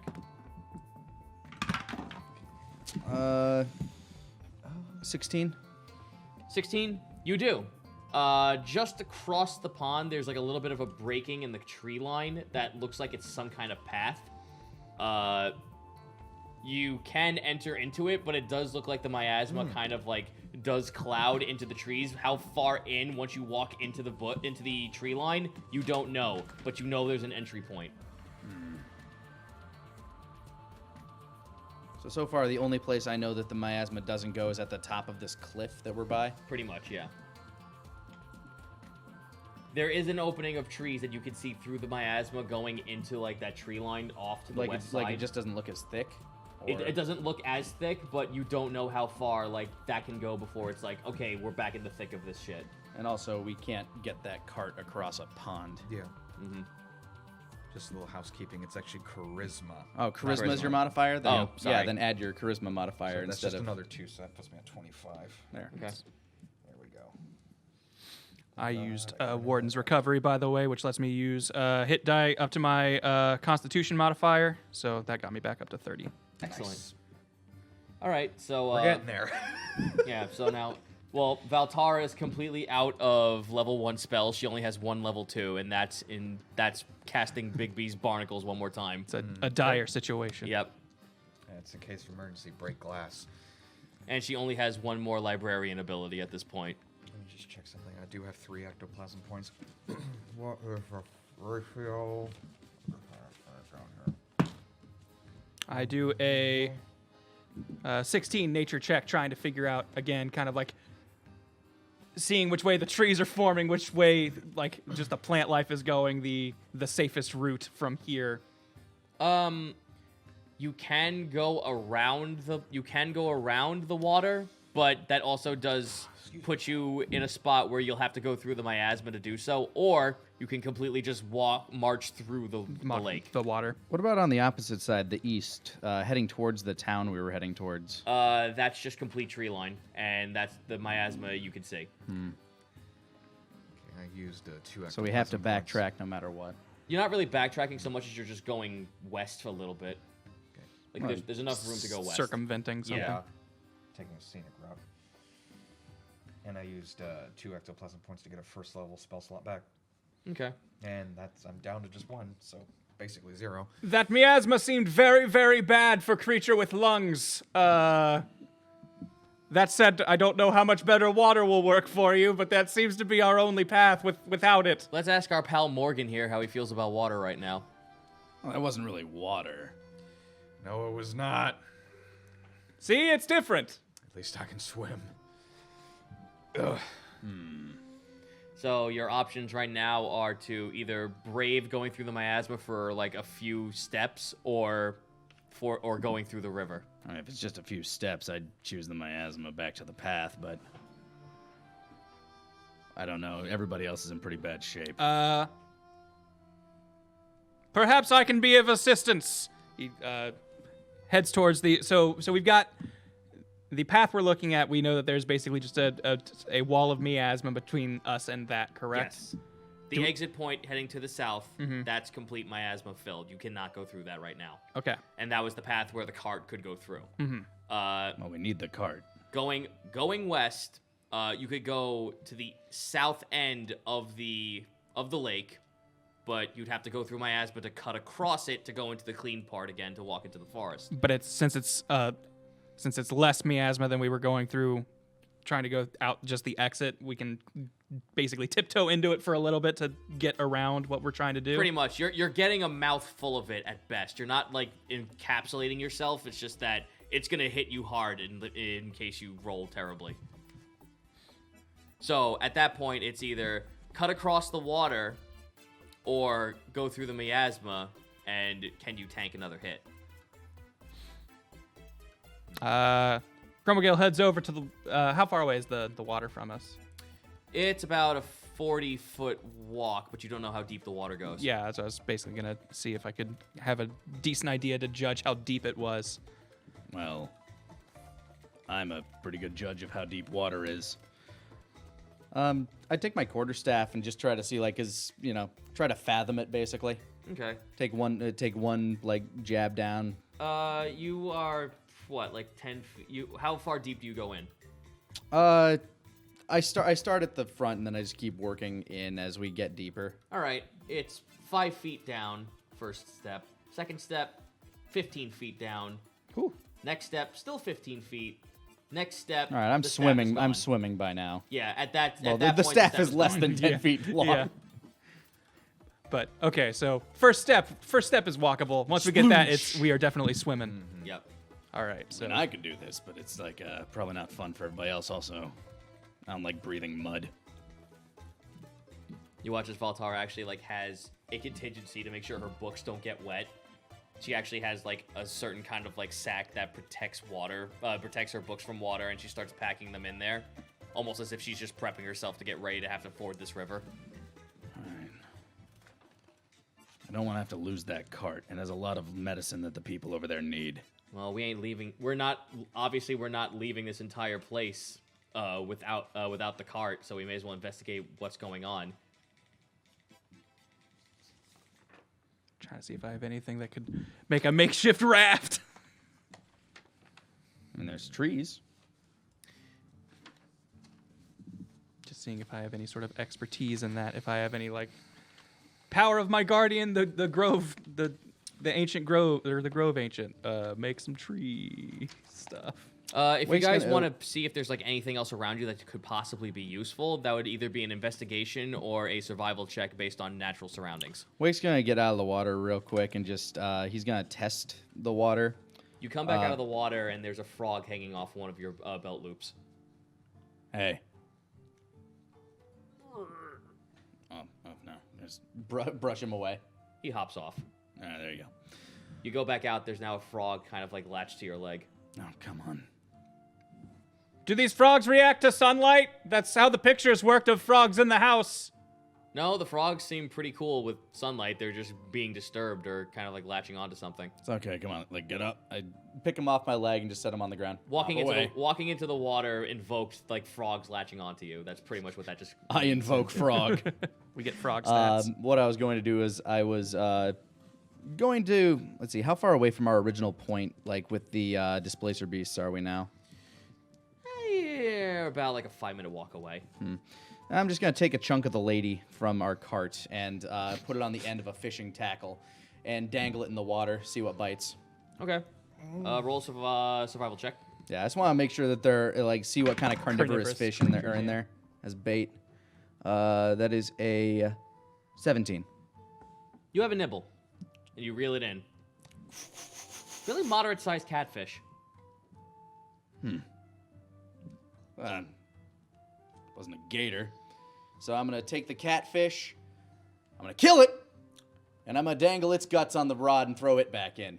See what bites that. All right, survival check one more time. 17 again. You feel a very tiny nibble. More frogs. Are they eating the catfish guts? They're kind of like investigating it. Some are nibbling on it, but they're not kind of like thrilled by it. All right. Like it was a new food source that entered into the water, so that was like they were like, "Oh, what this? What this? Oh, fuck this." I just undo all that. I just undo all of it, put my tackle away. All right. Doesn't look like there's anything awful in there. This still leaves us the question with the cart. Do we know if it floats? Would it not be with- safe to water? Not with all this stuff on it, probably.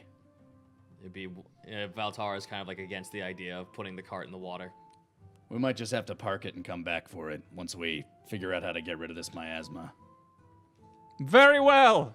I mean, obviously, it's not here all the time. Otherwise, how would we have gotten here? Real quick Myconid question. How am I with swimming and traveling in water? I've never really thought about it. That would be an athletics check, and we'd have to let the dice decide that. Okay, I'm fine with that. I just didn't know if I had any natural problem or pro with going underwater. No, myconids are never. It never stated that myconids have an issue with having to swim. I mean, like. I figure you'd have some natural buoyancy. Well, that's kind of what I was Fair thinking. enough, I don't know if I'd have an advantage in water, or if it's like, yo, I don't really technically have If anything, lungs. You might have trouble traveling underwater. Just Yeah. because You might not be. Is my cap just floating naturally above the mud or whatever? So we're just gonna see like this how thing. a fucking like how a lily pad is in cartoons. Yeah. You get a lot of frogs. All right. Well, I just wanted to make sure I had that in mind before being like, You'd pretty much act like any other person, but it's just like a heavyset guy going into water at that point. all right. Either way, the water seems safe. Ish. Well, Look I out for catfish, I guess. I appreciate safe. I'm not entirely sure what the miasma would do to someone of my anatomy, but I'd rather not test it when we're all kind of worn out from the things we've done already. Yeah, what time is it? You are currently looking at around 3 o'clock in the afternoon. All right. So not necessarily time to set up camp yet, but No. Chromagil is in favor of going in the water. All right. If So we head across that way, we can whoever's try to gonna- see how thin the mist is. Whoever's gonna go across, go ahead and roll an athletics check. Oh boy. I have a swim speed. Unnecessary. Athletics, you say? Yeah. There is a current. 23. 23. You're fine. Current in this. Well, either way. 22. You're fine. This is sad. I actually have hesitation. Do it. I know. If that- you have- Valtar rolled a 15. She only has a +1, so that's 16. She makes it. You are wearing that metal breastplate or whatever. that so- literally keeps my. Well, you actually see Valtara kind of flounder a little bit in the water, even though her size, like she's actually able to touch the bottom, but the current's kind of pushing her along enough that she like just lurches out and grabs something, and she kind of like pulls herself towards the other side. Wake hasn't had a chance to swim in a while, so he's just Wee dolphining around. Oh man, come on, Morgan. You can't get rolls like this. I nearly died. I rolled a 3.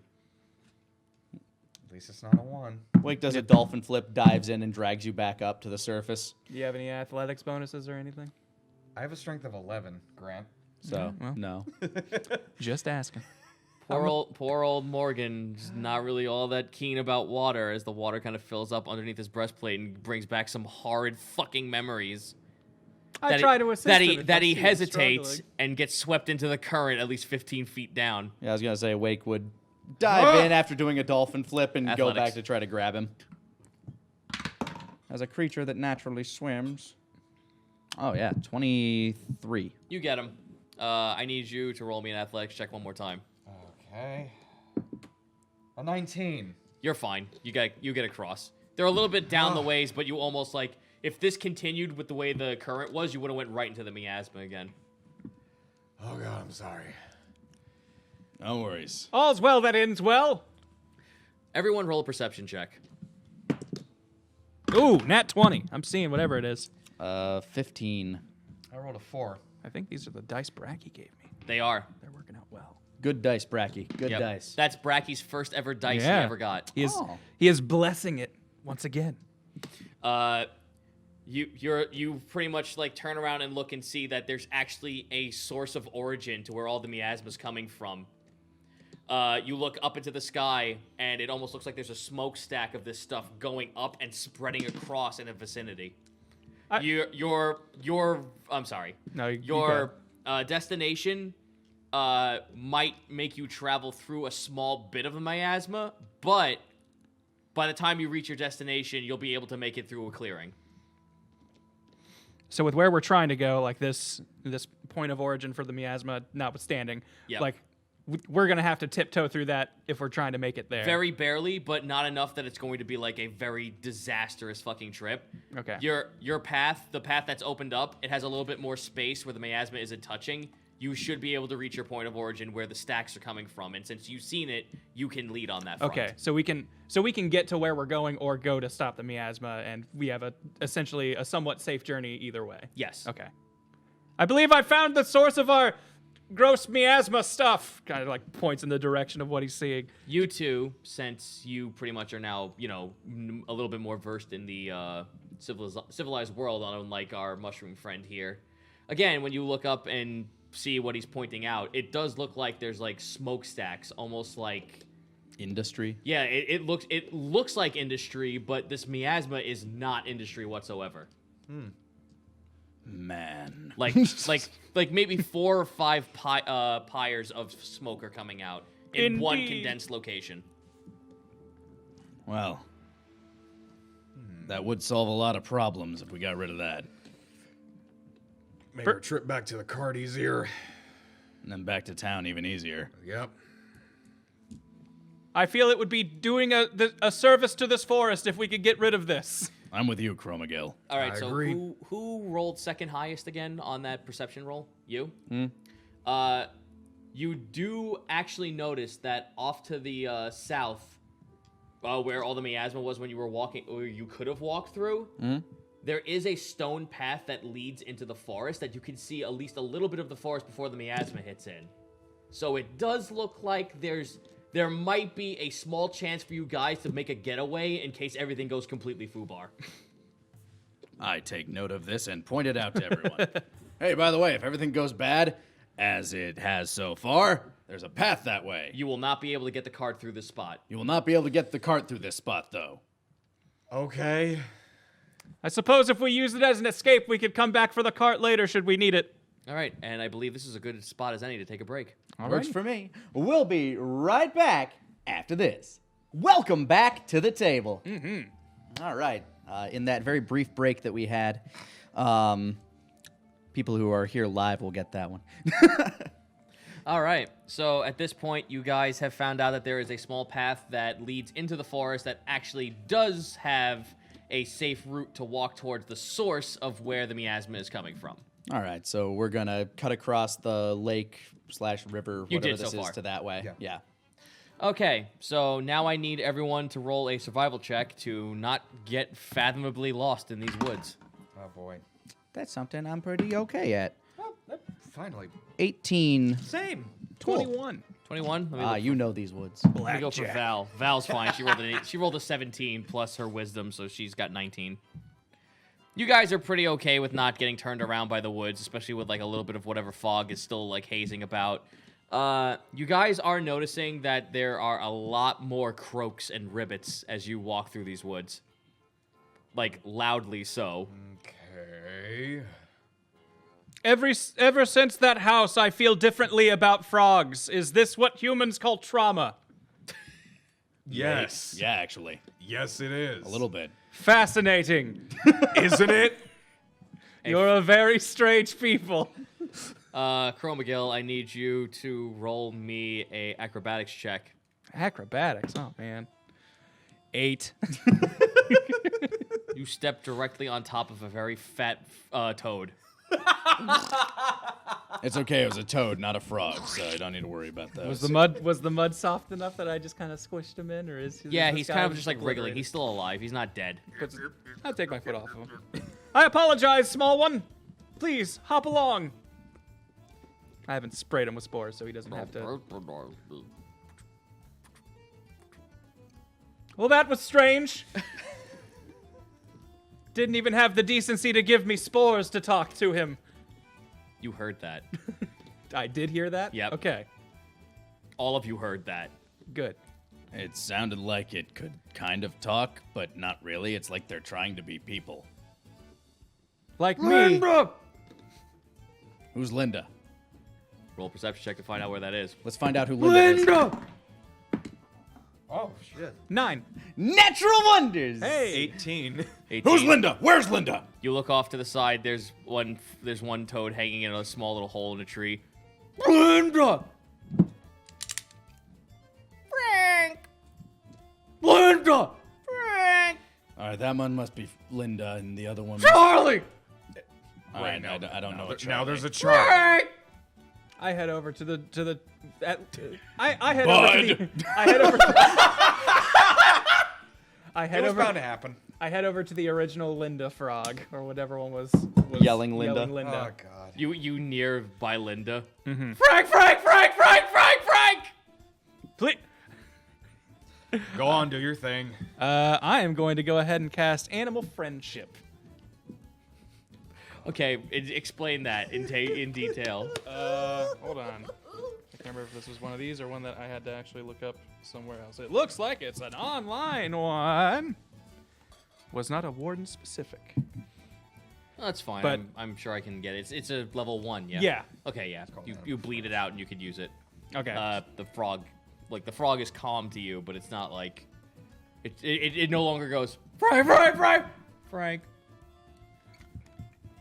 Please,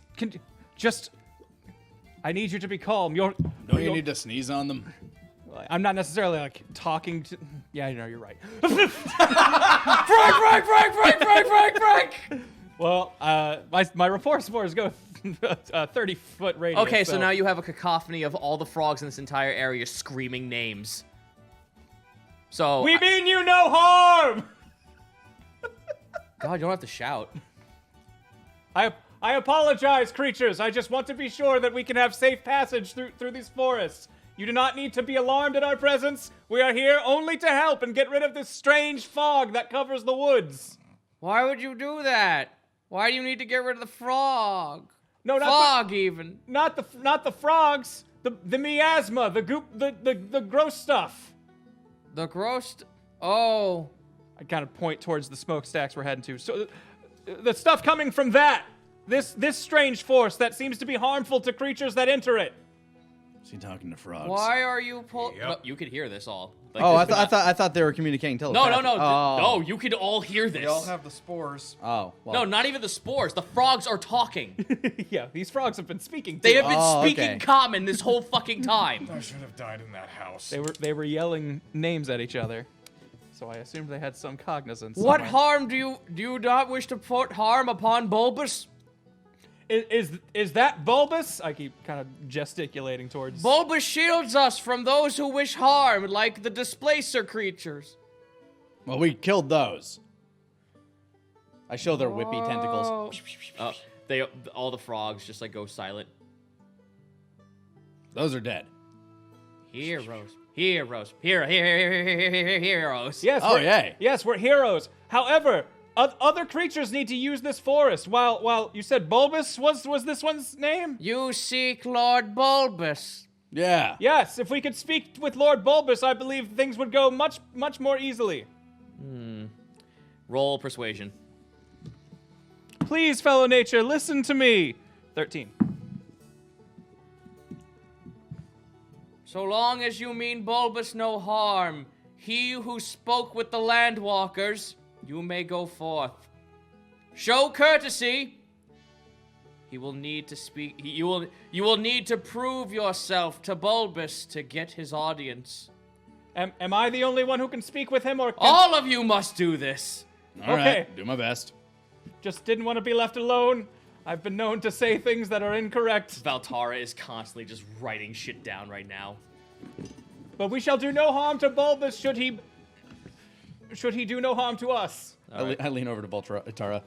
This will get more mundane as it goes along. This happens a lot. There's a lot of things that just talk at you that you don't expect. So I've found. One quick second. Like me. Yeah. And my spores just continue to spread as other frogs are just lighting up with their comments. You're spreading your influence throughout the world. Make a bet on the Bulbous. He always wins. All right, so you guys continue on down the path as the frogs are just pretty much now guiding your way over towards where this Lord Bulbous is. You head now into a more swampy area where the water is now at least up to your knees. A little difficult to walk in, but it's not like this is disastrous. You can still like move your legs with no problem. You are now watching as the toads and the frogs are getting larger and larger and larger, and there's less frogs now and more toads. Like one's almost about up to your waist. That's how big they're getting. Whoa. My, you're large creatures, aren't you? See, look, they're friendly and jovial. Just kind of pats one, very friendly. One eye blinks, the other blinks. Charming. It coughs up a giant like cricket leg. Tragically endearing. Oh, hold on, you dropped this. Thank you. Your There whole you arm. I want that part, but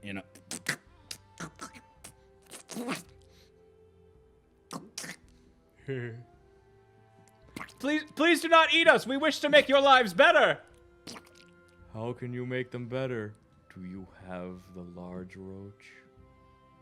I do not, but perhaps I could find it for you. Life is no longer happiness. It is nothing but bleakness. He watches a smile drops down. Way to go. This is an odd creature. killed his mood. I apologize. Your giant roach should be here soon. Well, now you're just making Persuasion. promises. Nope, deception. Shit.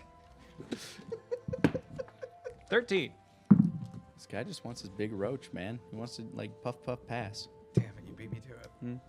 Kind of like waddles and turns around. I said should be. Never made any promises. He digs his head into the mud. Well, I believe I may have hurt his feelings with that comment. I'll have to be more careful next time. I apologize. I don't know. Maybe he's hibernating, waiting for the roach. You don't know. That's true. As you guys continue down the water, you are now waist high in the water. The frogs are now kind of like corralling you guys to stay within the water as you keep going. The miasma is now clouding above you. It's not reaching you. It's not touching you, but it is above you. If you were capable of being able to at least jump and reach about 20 feet, if you were standing up from the water, then you would be able to reach it. Okay. So you diving into the water is kind of protecting you from the miasma above you. Kind of point at the clouds above us, speaking to my frog friends. So how long has this been here? My traveling companions acted unfamiliar with this miasma. This comes when Bulbous protects. So that's a recent thing, I guess. Very recent, since Lord Bulbous's foremaster, Hilda. Hilda, the foremaster of Bulbous. Yes, legends. I have not heard. I'm new to these lands. Tell me of Hilda. You watch as like the trees part ways and they kind of bend over. There's a giant frog, probably like maybe 4 times the size of the caravan you guys Good found. Lord. Just turns and looks at you. His entire back is constantly throbbing, almost like, you know how like the mother toads have like the little spawn on their backs and they kind of hide them in their skin? It's like that, but there are holes where the miasma is seeping out of his back and there are mushrooms growing off his back. A black, viscous, really disgusting looking mushroom. Almost looks like the ones you saw inside the house that were blue. Okay. But these are now they're more black than they are blue. Oh my god. Hail, large frog. Are you Bulbous, the one these frogs have told me about? Another toad kind of like hops in front of you. Please, sir. You must understand, Lord Bulbous does not speak to just any plain old person. What must we do to get an Well, audience? let me at least explain myself, please. I am more of a talkative sort than those of my kin. I am Club. Hi, Club. I'm Wake. I am Chromagill, as you can see from my chromatic gills. Morgan. Valtara. Yes, welcome, friends. Welcome to the congregation. Very well. If you wish to speak to Bulbous, you must at least prove yourself to Bulbous that you at least are knowledgeable of the way of Toad and that you proved no harm to the Toad kind. And we have such a test for the walkers such as yourselves. He looks over to Chromagill. You are a Mycadid, are you not? Yes, that is correct. That is what they have called me. Yes. Bulbous has spoken about your kind through the foremother Hilda. Did Hilda live in a small stone house? You watch as like Bulbous in the background just narrows his eyes at you. Please. We all can be explained once we actually once we have taken the test. Is that fine with you? I understand. Please, go on with your tests. What does this test involve exactly? Oh, well, it's nothing too grand. It's just... I can't wait. Oh boy. Oh shit. Are you all fairly certain you wish to take the Ribbiting Tribulations? Well, I'd like to know what's involved first. See, I've done. You must prove to Lord Bulbous that you are friend of all toads. We killed your. Before his eyes. I hold out like the little kitty stalks. Do you have any more? I can kill another one. Right? Oh no. Well, I suppose killing might be one part of the test, but I will explain in due time. I just need to know: are you willing and fully prepared to take the Ribbiting Tribulations? 3 tests, no more, no less. All of you must pass to speak in audience with Bulbous. I kind of look at the group. Well, I am prepared. Voltar's just volunteers very willingly. Voltar's just sitting there, just like, I'm stuck in the middle of a fucking swamp with talking toads. I guess I have no goddamn choice right now. I'm game. Everyone turns to Wake. Wake is pondering the gravity of the situation, the fact that he has this dire message that he needs to deliver. Maybe I'll actually die this time. Just thinking. Yeah, sure, why not? Splendid. Let us begin the Ribbiting Tribulations! Yay! All the frogs are screaming out loud now. One of the frogs, like, turns and looks to you, like, presenting, like, 3 other frogs. Your first test, the trial of jump. Uh-oh. From this point, you are to jump from this lily pad to the next lily pad to the other side of the swamp. Stand in line! Those of you who wish to step forth first, begin. Are we still waist deep in this muddy water? They take you to a point where you could stand up. Okay, that's appreciative. Yeah. I mean, I could easily, like, duck under the water and try to make a whoosh. So but- everyone has to... So here are the rules. In order to speak to Lord Bulbous, you have to pass all 3 of these tests. If you fail, you are disqualified and taken out from the audience. Great. All right. Okay.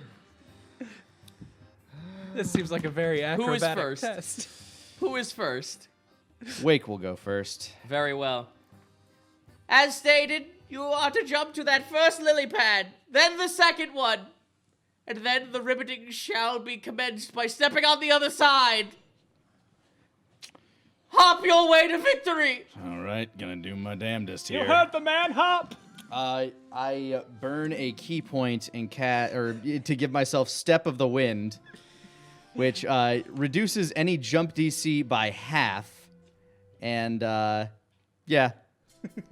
So just gonna try and make my fucking jumps here. What am I rolling? It's an athletics check with advantage. Athletics with advantage. Advantage gets me a 21. You step on the lily pad, it's starting to shift and sink. It's able to support your weight, which is astounding because that's a fucking urban myth. Yeah. Luckily, my key is making me lighter. Yes. Now go ahead and roll once more. Ooh, that's a 19 on the die, which turns that into a 23 for athletics. You're welcome to flash this however you want as you make it across with no problem. Basically, I just look like I'm in Crouching Tiger, Hidden Dragon as I leap from one, just do like the legs as if I'm running on air, land on the second one, and then bounce off as if I'm running on the treetops in the middle of Naruto. All right, the one the one toad who is like off in the corner as you're standing off onto the side, he looks to you, kind of gets up on his hind legs and tries to do the same pose as you. Yeah, I just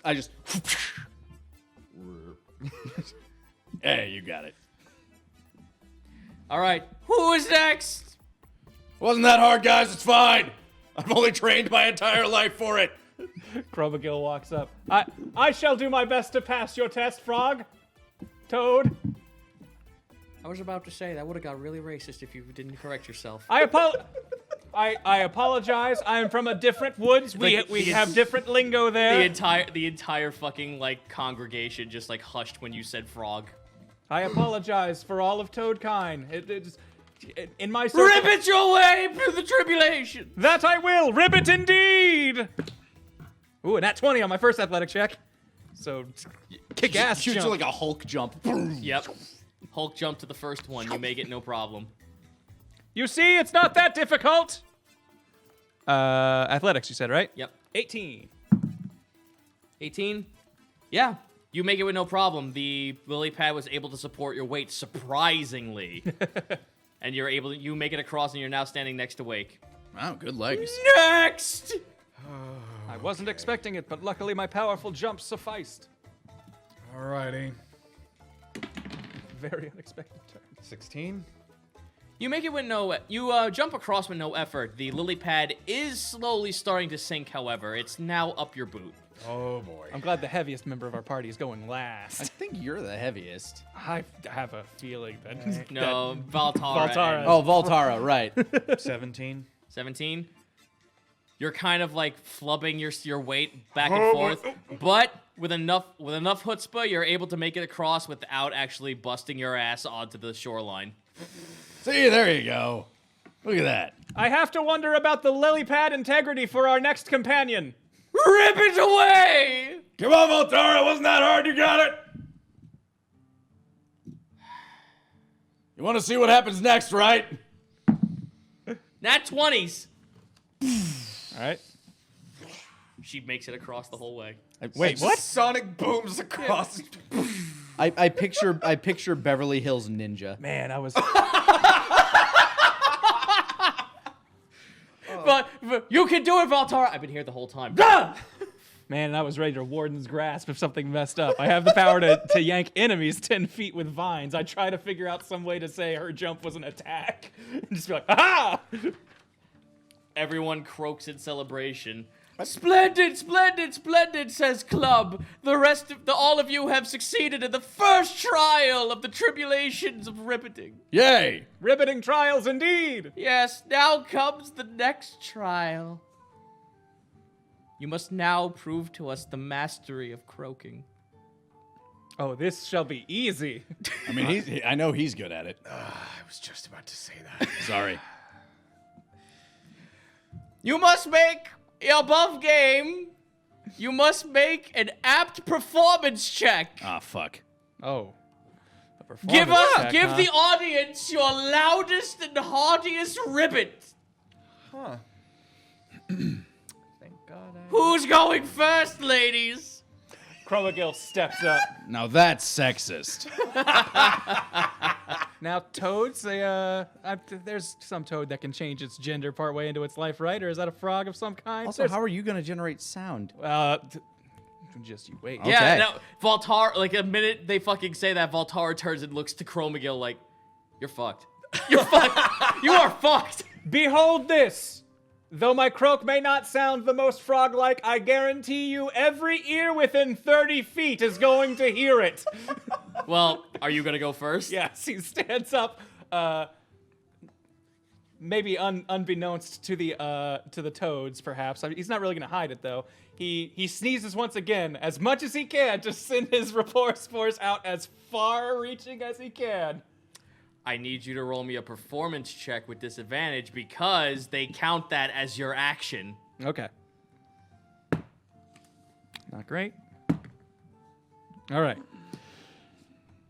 So I got a 6, but I was just going to have him announce, "Croak! If you can hear me, respond! Croak!" Assuming for 30 feet. Well, I something rolled would a be nat sounding 1, bad. so they didn't count the first fucking thing. Hooray! All of a sudden, let me roll one more thing.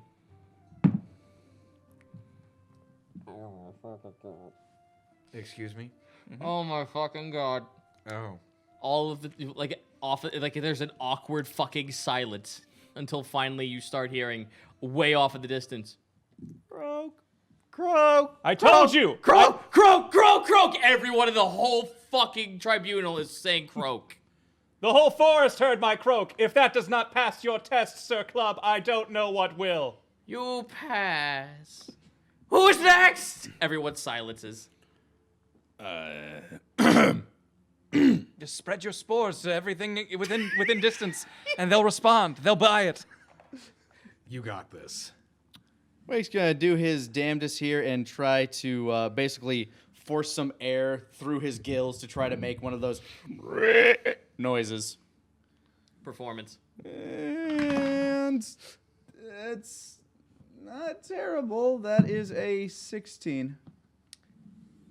A few respond back with croaks, but only a few. Enough that you watch Club kind of just like turn and go, yes, quiet, quiet. Yay, I'm passable. I did not train my whole life You for get that. a D in croaking, but a D is still passing. D's get degrees. Fucking educational system, I swear to God. You, sir! Oh God. You got a croak, 18. Morgan. Well, give us your best croak. By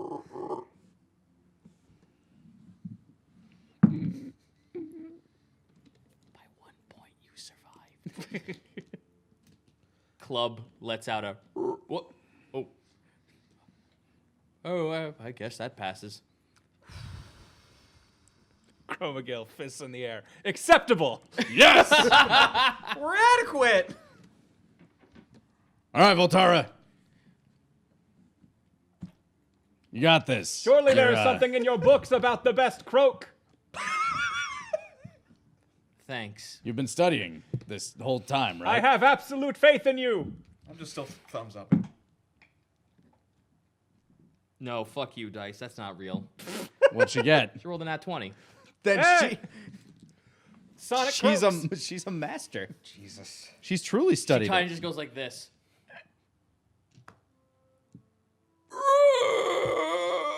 Voltara of the Sharingan. Her vocal cords just adapted so fast. You even see her like chin just. The note fucking lingers for so long that the entire like choir of toads ring in chorus together with her to match the same pitch. I would dare say that you are the most beautiful toad ever. She looks to Club and just goes, "You fucking stop that right now."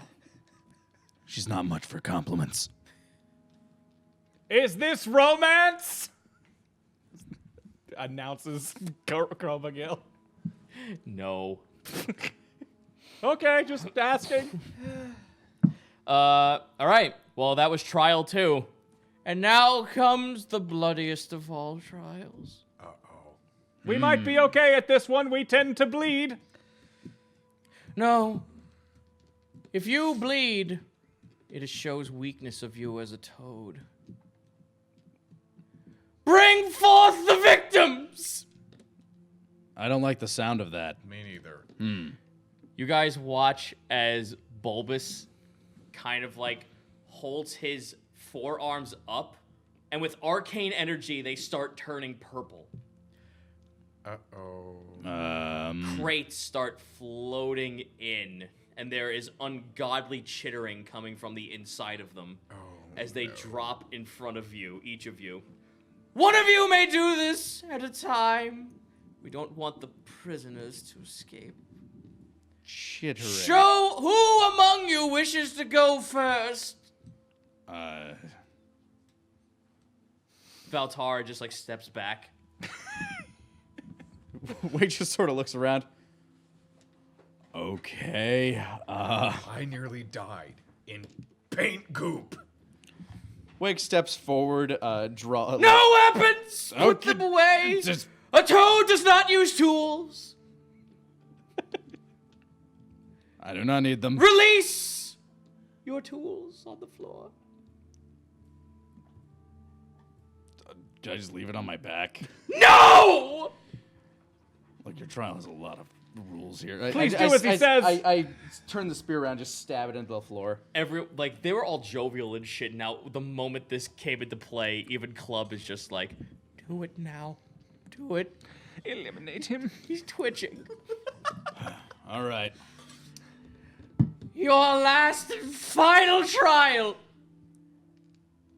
Kill and devour the victim. I'm okay at both of those things. Splendid that you have no trouble killing the victim. They release the box. It's a cricket tied up the size of a horse. It's tied up. Yep. Well, I mean, that's not very sporting. Not yet! Oh.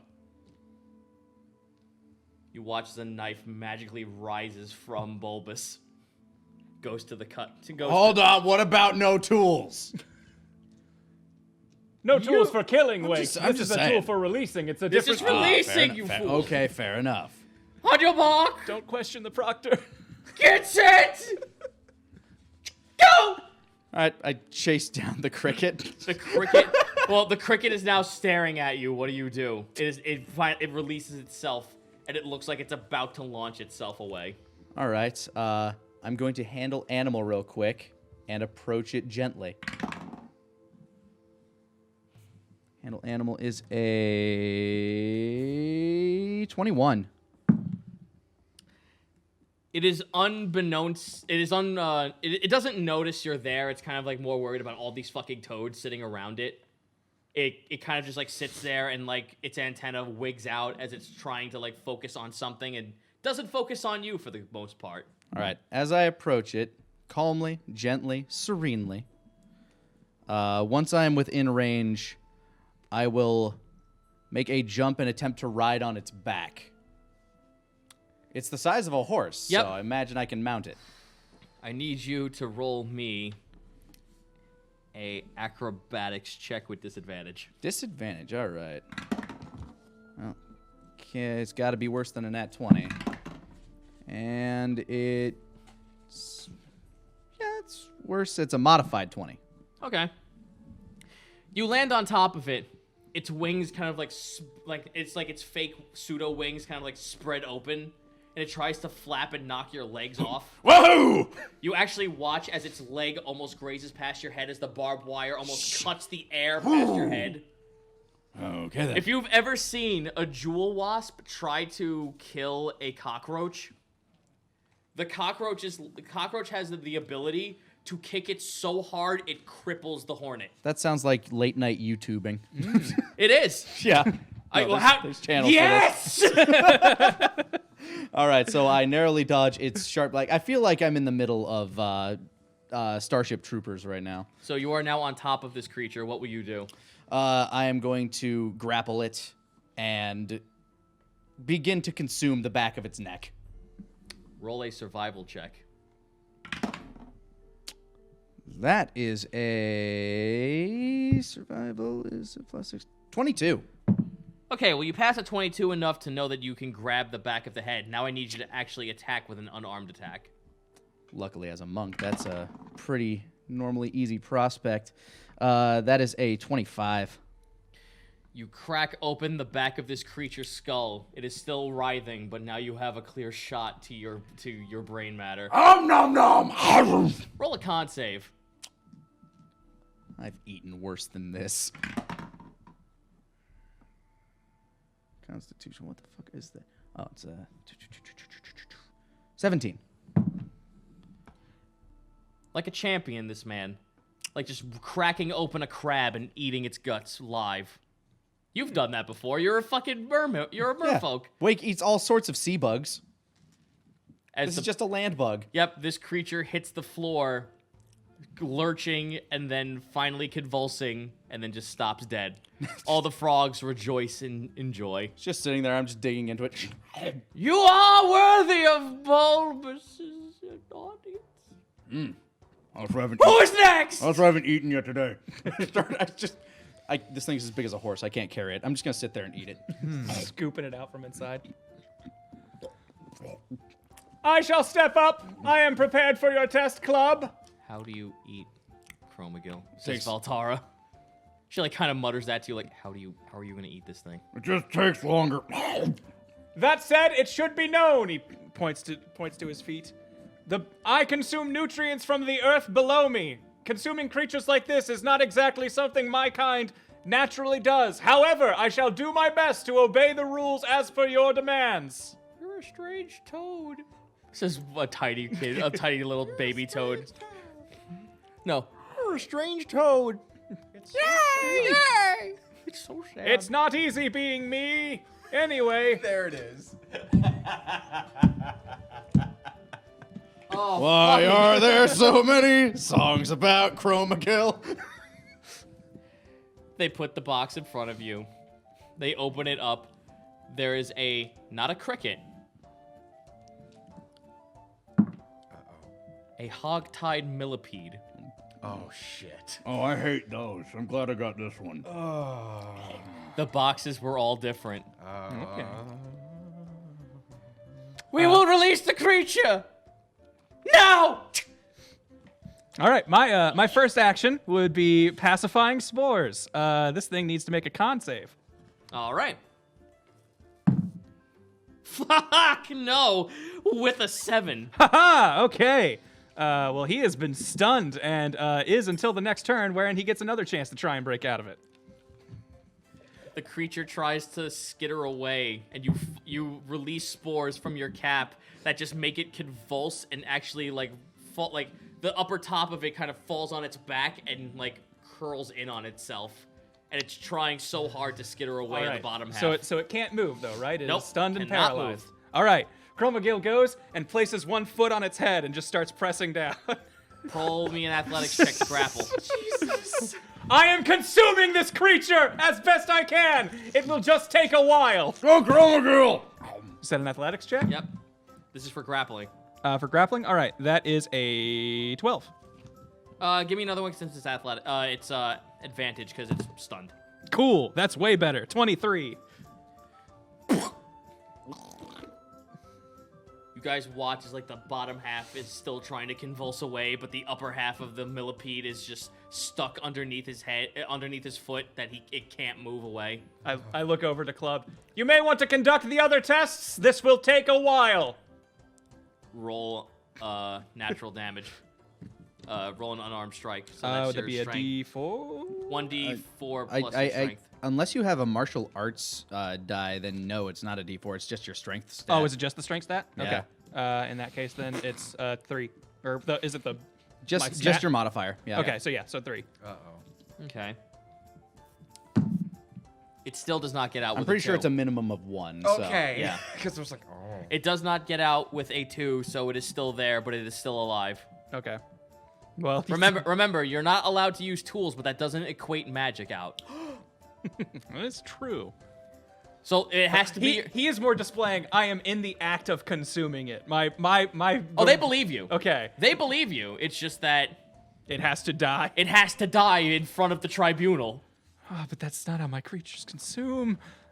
Well, again, like I said, you're not allowed to use handmade tools, but you are allowed to use any of your abilities at your disposal. Alrighty then. If that's the case, I am going to cast Venomous Sting, in which, let me see if I can get the actual spell pulled up here. But basically, I'm going to add some poison to my attack, and it's just going to start injecting into him.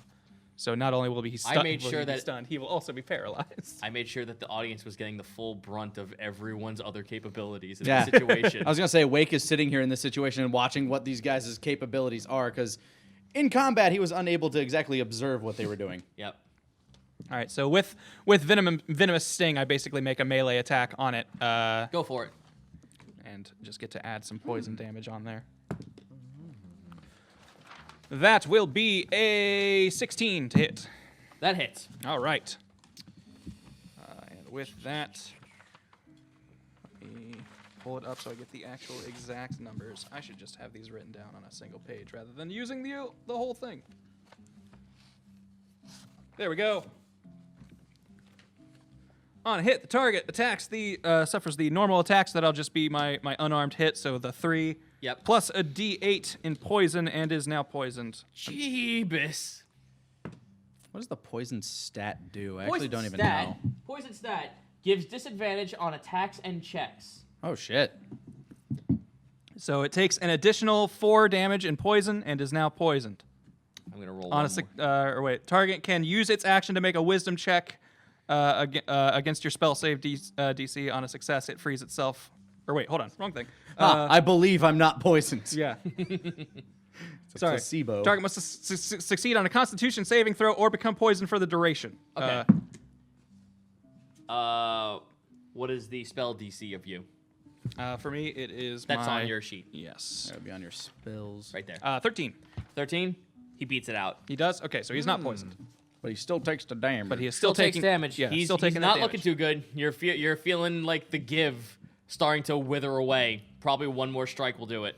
All right. I'm gonna roll disadvantage to see if he gets out of the grapple with the stun. No, he gets natural 15s both ways. He's out. He freed himself. All right, so He's going to attack you. All right. Do your worst.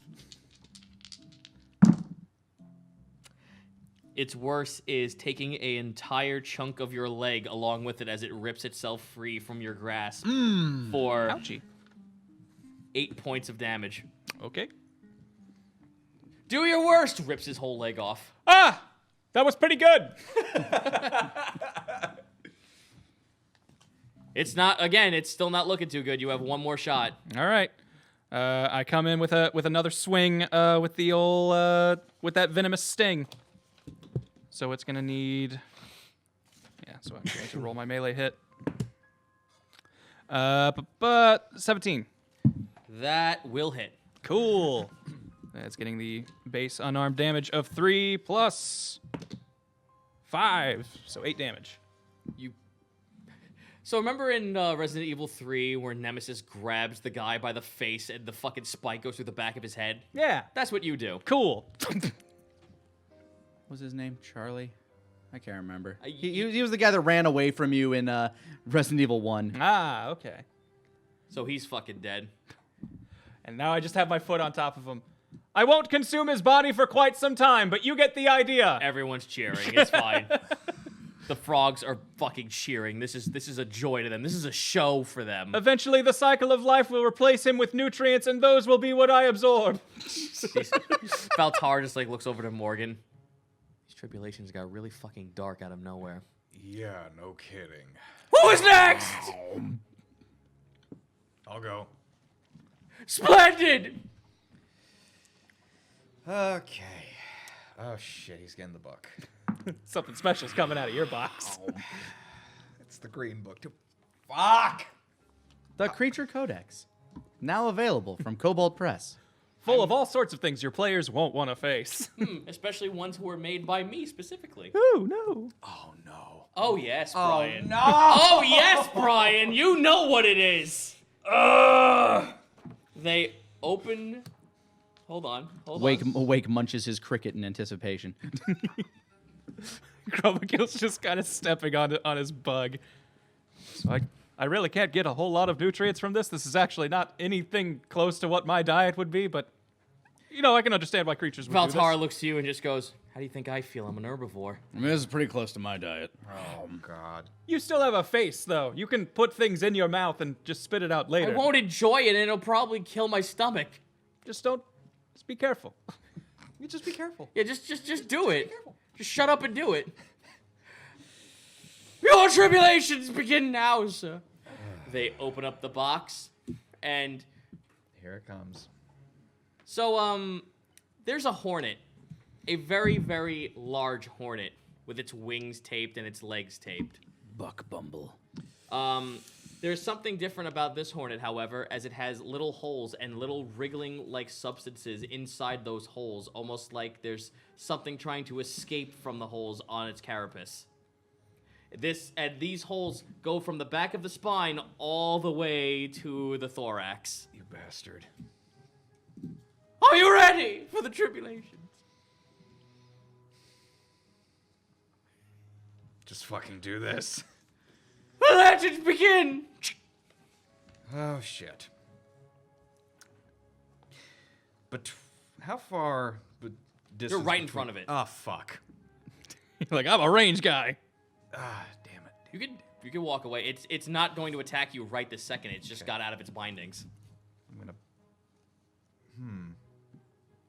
Oh, it's only. I'm gonna back up 15 feet specifically. Okay. Just 15 feet. Magic, huh? I'm gonna use my last first level spell slot for Forsaken Chains. Explain. So Forsaken Chains is one of the key spells for the Spiritualist. Basically, 3 spectral chains come out of the ground and ensnare the target, and every 5 feet it moves, the chain breaks and deals 1d12 necrotic damage. Jesus. Holy crap. That's a level 1 spell? Holy fuck. But 3 chains though. Yeah. So that's 3d12 on a level 1. Holy shit. How are you gonna fluff this for those? Because they said don't use tools, but it looks like a man-made tool if they're chains. Take my coat off. It's just the breastplate and just my mitts, just to show. No funny business. Wake, if I die, you get my pistol. I don't know how to use it, but okay. All right. Look at my mushroom hands. You'd probably have a better chance than me. My ham fingers don't really do well with the butt of guns. Fingers. If anything goes wrong, I'll eat it for you. Good to know. All right, so what do I got to roll? Just a second here. Let me pull it up. I should mark off my key point. I used all my level 1 spell slots. Actually, Forgot that You last don't. thing would count that. Oh, I don't? it's every time it moves 5 feet, but the thing is, I have to concentrate on it Okay. for a minute. So this creature's wings begin to flutter, and it flies up 20 feet. Come on, baby. So what do I got to roll? 12? It's yeah. Well, if it's just taking the damage every time it moves 5 feet, then I think you're rolling the Yeah, damage exactly. on it. So you said 20 feet, So you get all three. but it don't. Yeah, I get all three. So this is D12. Yes, it is. 5, 11, 12. Nice. Jesus. Some good rolls there. Basically, just Jediing this. Just Twink, twink, twink. Yeah, all four, like 3 of those wings get clipped off, and it hits the floor for damage. Let me roll it. Well, it's also That it's getting what? additional damage on it's getting landing. additional It's damage. getting additional damage for fall damage. Okay. Fuck. Okay. Just shatter this wasp. Yeah, as this it drops to wasp's the ground. head hits the floor first, and it fucking explodes into viscera.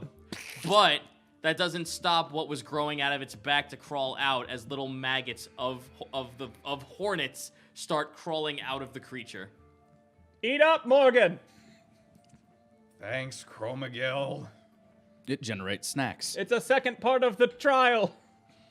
You actually look as the barb thorn on the end of its thorax, like, tries to, like, pulse in and out.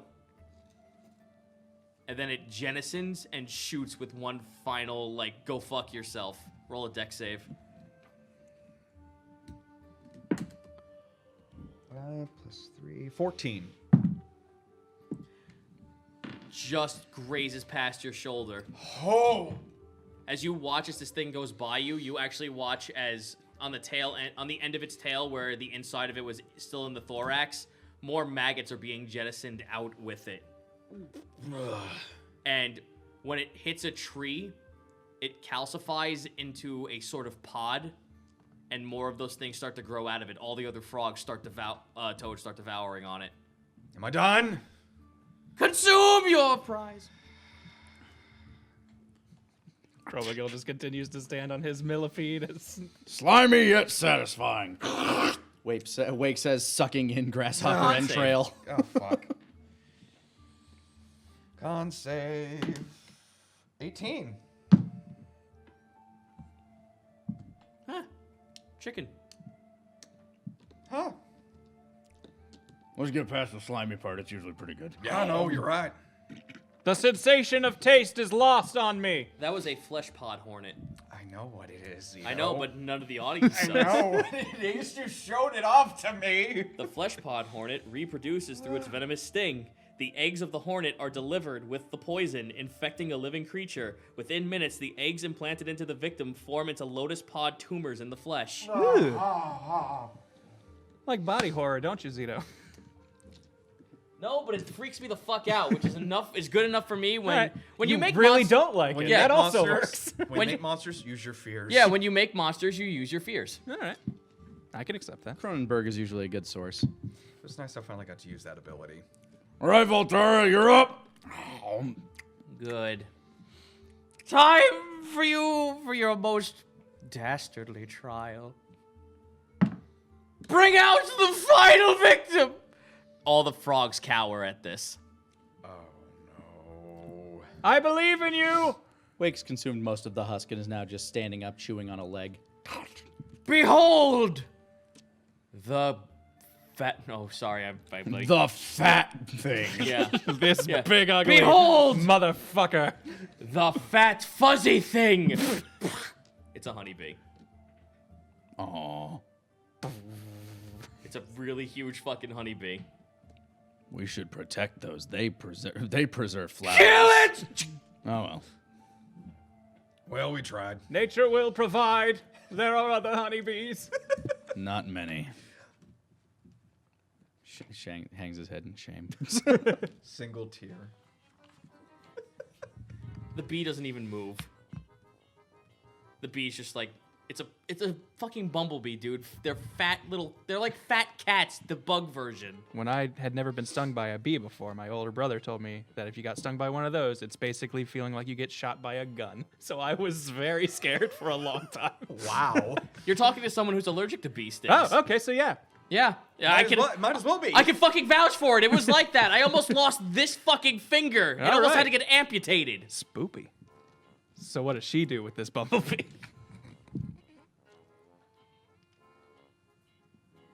I really don't need to talk to the frog. She backs up. But you could use your strong purple and come with us.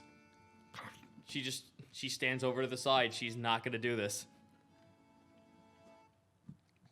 Okay. All the frogs like collectively boo, boo, boo.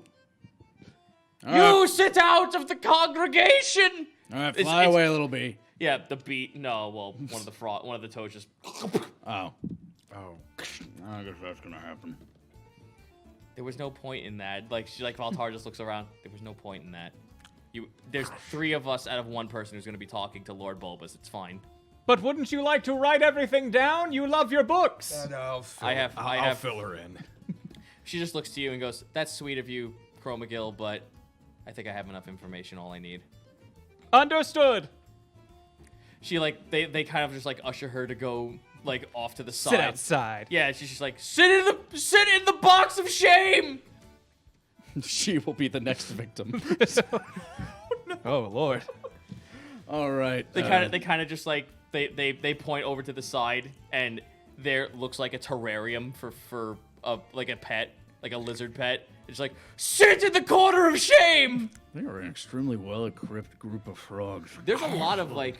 Again, more of these effigies are up at the top of the trees. Like, there's a whole bunch of shit around here. Oh, I probably should have noticed that. Mm-hmm. Oh. Uh-oh.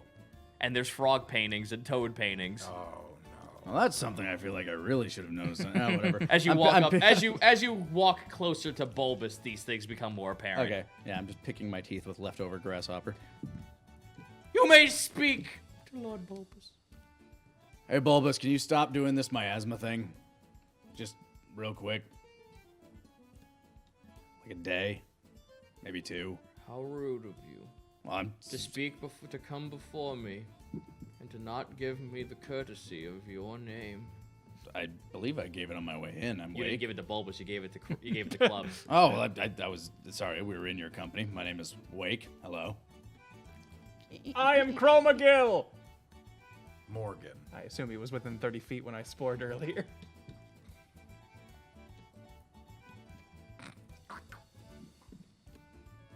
Master Bulbous, we've traveled through a very difficult forest due to your miasma. I understand it is to protect your kin, and of that there is no nobler goal. Yeah, we got rid of the cats that were displacing your people. Whoopsh. There is also a shipment of medicine that needs to get to the town through this forest, and your miasma seems to be halting its progress. I care little for those who did harm to my foremother. Well, But I get that. however, you claim that you have gotten rid of the intruders, while you yourself are intruders upon my foremother's domain. Bring forth your evidence that you have cleared the way and are a friend to us. I hold forth the displacer beast tentacles. These things Persuasion are dead. with advantage.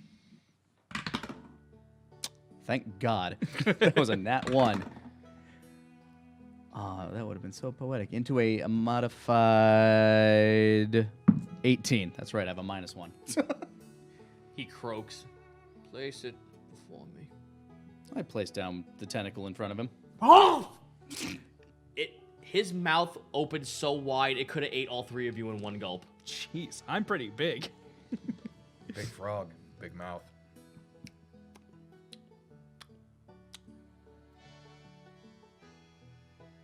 I see.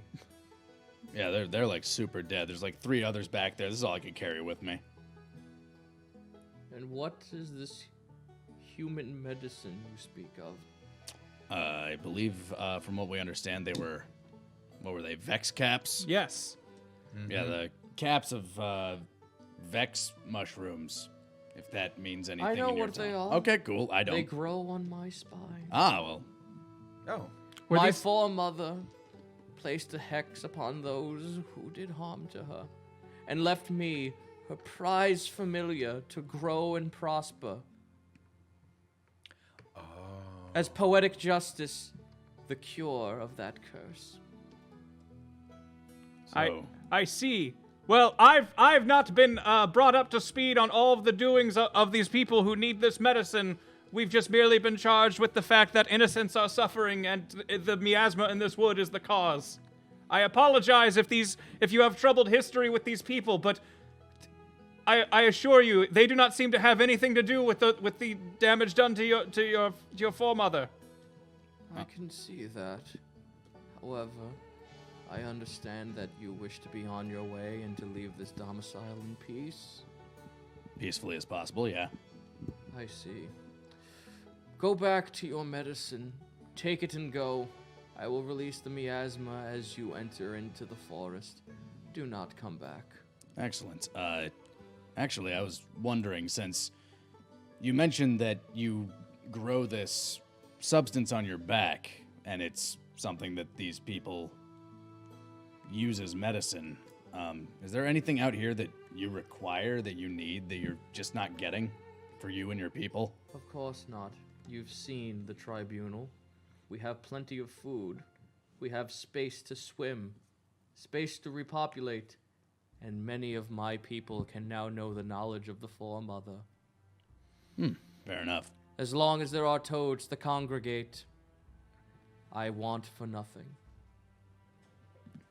My only want I desire at this moment is for you, those who have passed the trial, to make your peace with this domain as quickly as possible and leave.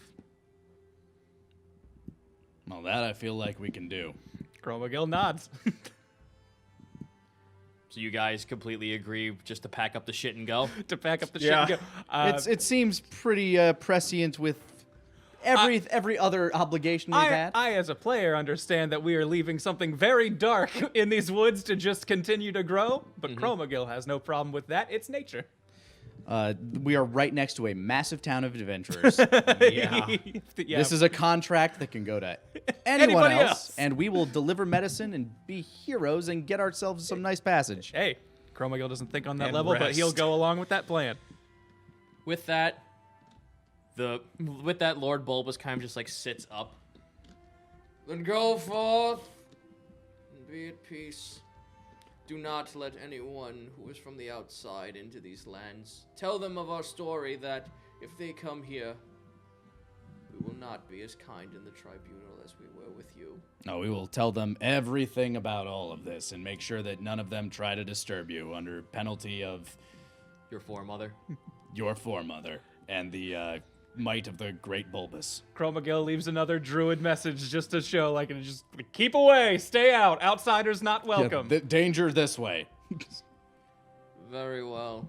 Be off with you then. I couldn't help but picture Max von Sydow as a toad the entire time. Chromagil just gives a as pleasant as a bow as he can. Thank you, Bulbous. Take the unworthy one out of the terrarium and take them away with you as well. Of course, we would not leave her behind. Thank you so much for your... I would hope not! She screams to the side. She really seems to enjoy that hot rock, though.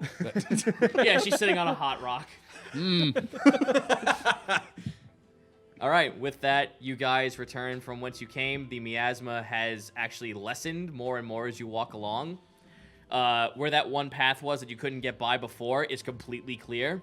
You have a sure shot to your wagon, and with that, Valtara pretty much allows you guys to either get alongside or to get on top of the wagon. Chromagil gets on top. Wake will If that is an invite, he will take it. Wake will lead the way because there's nobody defending the front of the wagon. All right. So since you're the one, what about you? I'm just gonna guard the rear of the caravan. With that, I need you to roll. I'm a lookout. I need you to roll me a Constitution with saving throw with advantage. Aha. It's all that grasshopper in my tummy. Good thing for advantage. The first one wasn't as good. This one is a 16.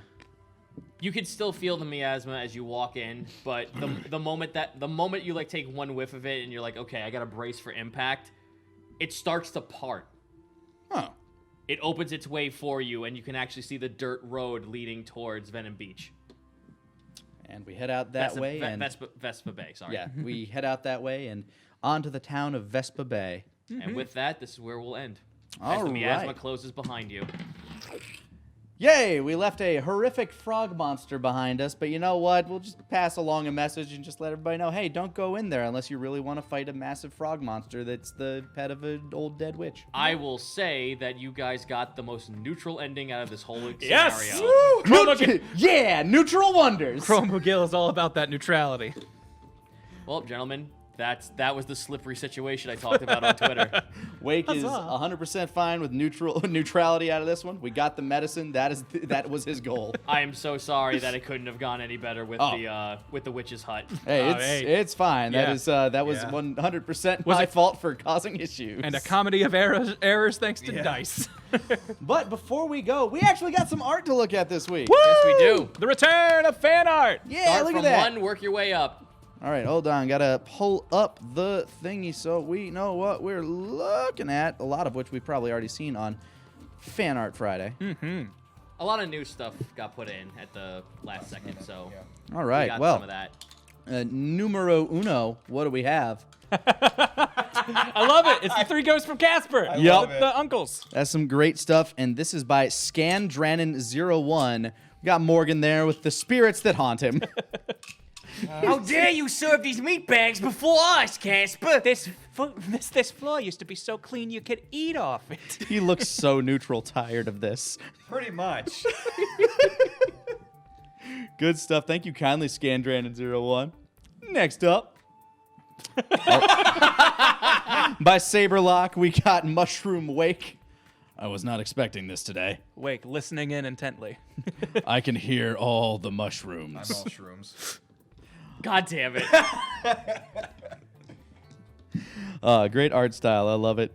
Clean. I love the contrast with the hair color. Thank you so much, Saberlock.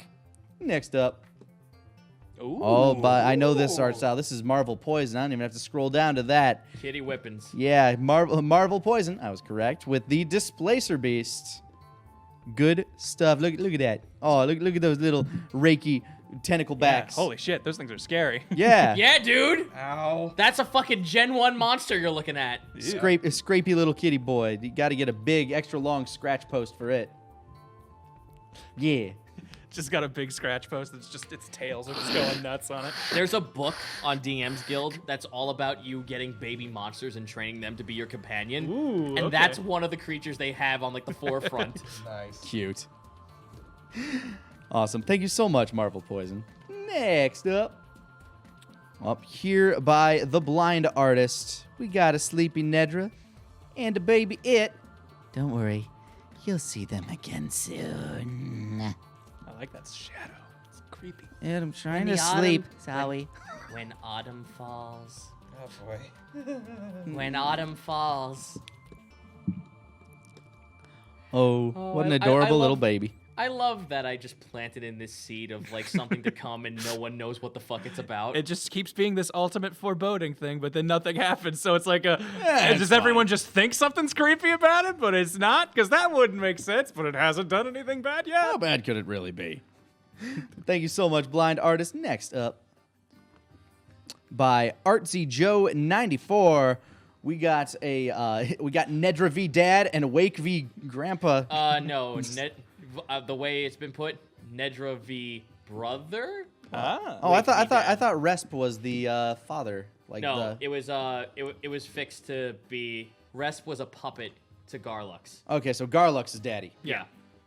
Well then, yes, Wake faces the father, the frother, while Nedra fights her brother. Don't you fight Brother him? He might question sway. mark. Question mark brother, maybe half, maybe partly, maybe not even. Who knows? Servant of your dad. Either way, fight is happening. Fight is now. Sunday. I know he's blocking Nedra's punch, but it almost looks like Rest was like, yeah, like just fist pumping. Ah, he's so fun. Garlux Yeah. is so cool. I love Dad. Question mark. Thanks so much, Artsy Joe. Next up. Oh, we got a little Nedratine's Day here thing going. I gotta scroll down to that one. This is by Ziga Exeron. I like you as much as I like punching. Bop. Bop. It's so damn cute. I love it. I break hearts in the best way possible. Okay. I break hearts in the best way possible, physically. With one swift strike. It's what I've trained It'll never for. beat again. Precision. It is 100% broken. Oh, jeez. Thank you, Ziga. This is definitely something that I would choose for my Valentine. I'd drop that in someone's shoebox with a hole carved into it. Next up, by Tanuki, we got Wake. We ain't done yet, Cap. We ain't done yet. Before leaving for what is potentially the final journey. Yep. The opposite wall is just a big picture of Calliope with Wake plus Calliope equals heart. forever. Carved in there. Forever see you on Venom. I love you. Nothing's wrong. She's fine. Oh. Tanuki, thank you so much. Next up. Yes. Yes. The Emotagill. Wingdigs. Greetings, I am Chromagil, Myconoid sovereign. Are you hungry or dead? Which one? There are only two. That's the only more or two less options. direct translation. This was by Artsy Joe 94 again. Thank you again, Artsy Joe, for this wonderful Chromagill. I love the colors on that cat. I also did notice that it was transparent, which I really like. Yeah, I thought it was just pure white. Awesome stuff. Thank you kindly. Next up. Yes, this Gorilla's Art Nedra here. I think you might have skipped it. I see where you are. You Oh, did I go back scroll up. too far down here? Yeah, you scrolled a little too far down. I don't believe I did. Oh, and unless I may have You imagined it. actually done the This one might be out of order. I'll just have yeah. to find it in order to find the artist to thank them properly for this wonderful yeah, piece now here. you're going too far. I believe it, but I definitely should have shown up by now. I will look as well. Yeah. So I'm on the homepage for it. Yeah, I have definitely gone too far. I have gone too far this time. It is not allowed. One step too far, searching for an artist to name. I must know who did this. Who's responsible Who has for this? done this? Oh, yeah, it was slightly out of order because this one's above Artsy Joe's. I just had to Yeah, go sorry back about up. Some. that. No worries. This is by the Blind Artists. I'll make them burn, Wake. I'll make them all burn. Ironic that the blind artist was the one we couldn't see. It truly is irony, isn't it, Alanis? I thought that irony meant made entirely of iron. I apologize. How ironic. But yeah, I love it. I love that facial expression. I love that art style for Yeah, that matter. it's real cool. Thanks so much, Blind Artist. Makes her creepy but still fun. Next up. Just a nice, And From this piece Aboru. here by Aubrew. just a sovereign hanging with his circle. Just relax, There my was a second friends. picture that shows off like all the paints and stuff that they used for the picture. Yeah. Like this is great. Like we looked over this quite a bit during the last Fan Art Friday, but I think we landed on the fact that it looks very Miyazaki. Yeah. Yep. I get a Moomin vibe out of this. Okay. I can see that. Yeah, all the sovereign and all of his ilk gathered together. It just seems like a picture that would be like in a kid's storybook for Oh, me. yeah. Like I just see like the sleepy mushroom rests in the forest. I just love that it shows off like all these different types of mushrooms and how like actually really cool looking they are. Did you ever see the one that looks like a fucking like eldritch tentacle? Yes. Those things are rad as shit. By the way, thank you so much, Abru, for this wonderful, wonderful piece. Next up, we got some Morgan Strong here by Artsy Joe 94 yet again. Aiming his gun, prepping a magical blast. He's Not ready sure to which fight. one I'm going to use on you, but it's going to be one of these. Are you feeling lucky, punk? Oh, I should have made him sound like Clint Eastwood. You better look out. I might drown. Don't make me drown on you. You won't like me when I'm drowning. Thank you so much, Artsy Joe. Next up. I knew this one had to be in here. Oh, yeah. By Dav88 Man. We got the good old boys and everybody's favorite punchy princess. giving old Lieutenant Gore the slip. I see Lieutenant Gore like shaking his fist while crashing into a hay bale. Oh, you boys, I'm gonna get you for this. Where'd I can turn to an island? I'm gonna get you, ho!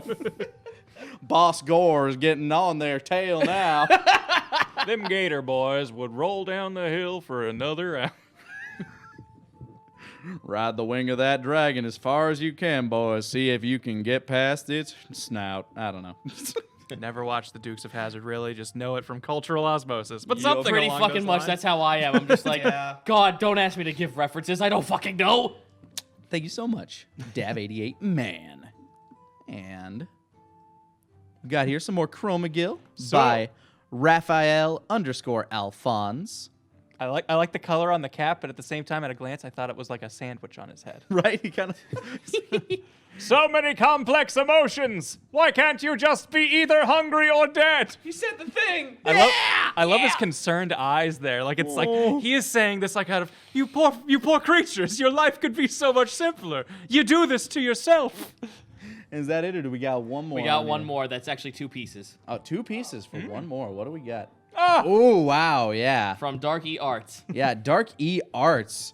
Yeah, we spent a lot of time looking over this one. It's Chromagill looking over the Hungry Caterpillar, and damn, the texture work on this. I'm sorry, ye hungry caterpillar. Yeah, ye Hungry Caterpillar. We don't want to get sued. Which is ironic considering what burrowed its way into his skull in that next chapter. Was a similarly hungry caterpillar. Yeah, the texture work on this is great, and then the piece that accompanies it, which is this one, got the 3 sides of Morgan Strong. Who we admittedly said, you know, this is the first person who's part of the party that actually looks like a pirate. Yeah. Good stuff. Holy shit. Dark E Arts. Wonderful stuff. Thank you so much. And thank you all so much for joining us. We'll see you guys next time at the table. Later, Wonders.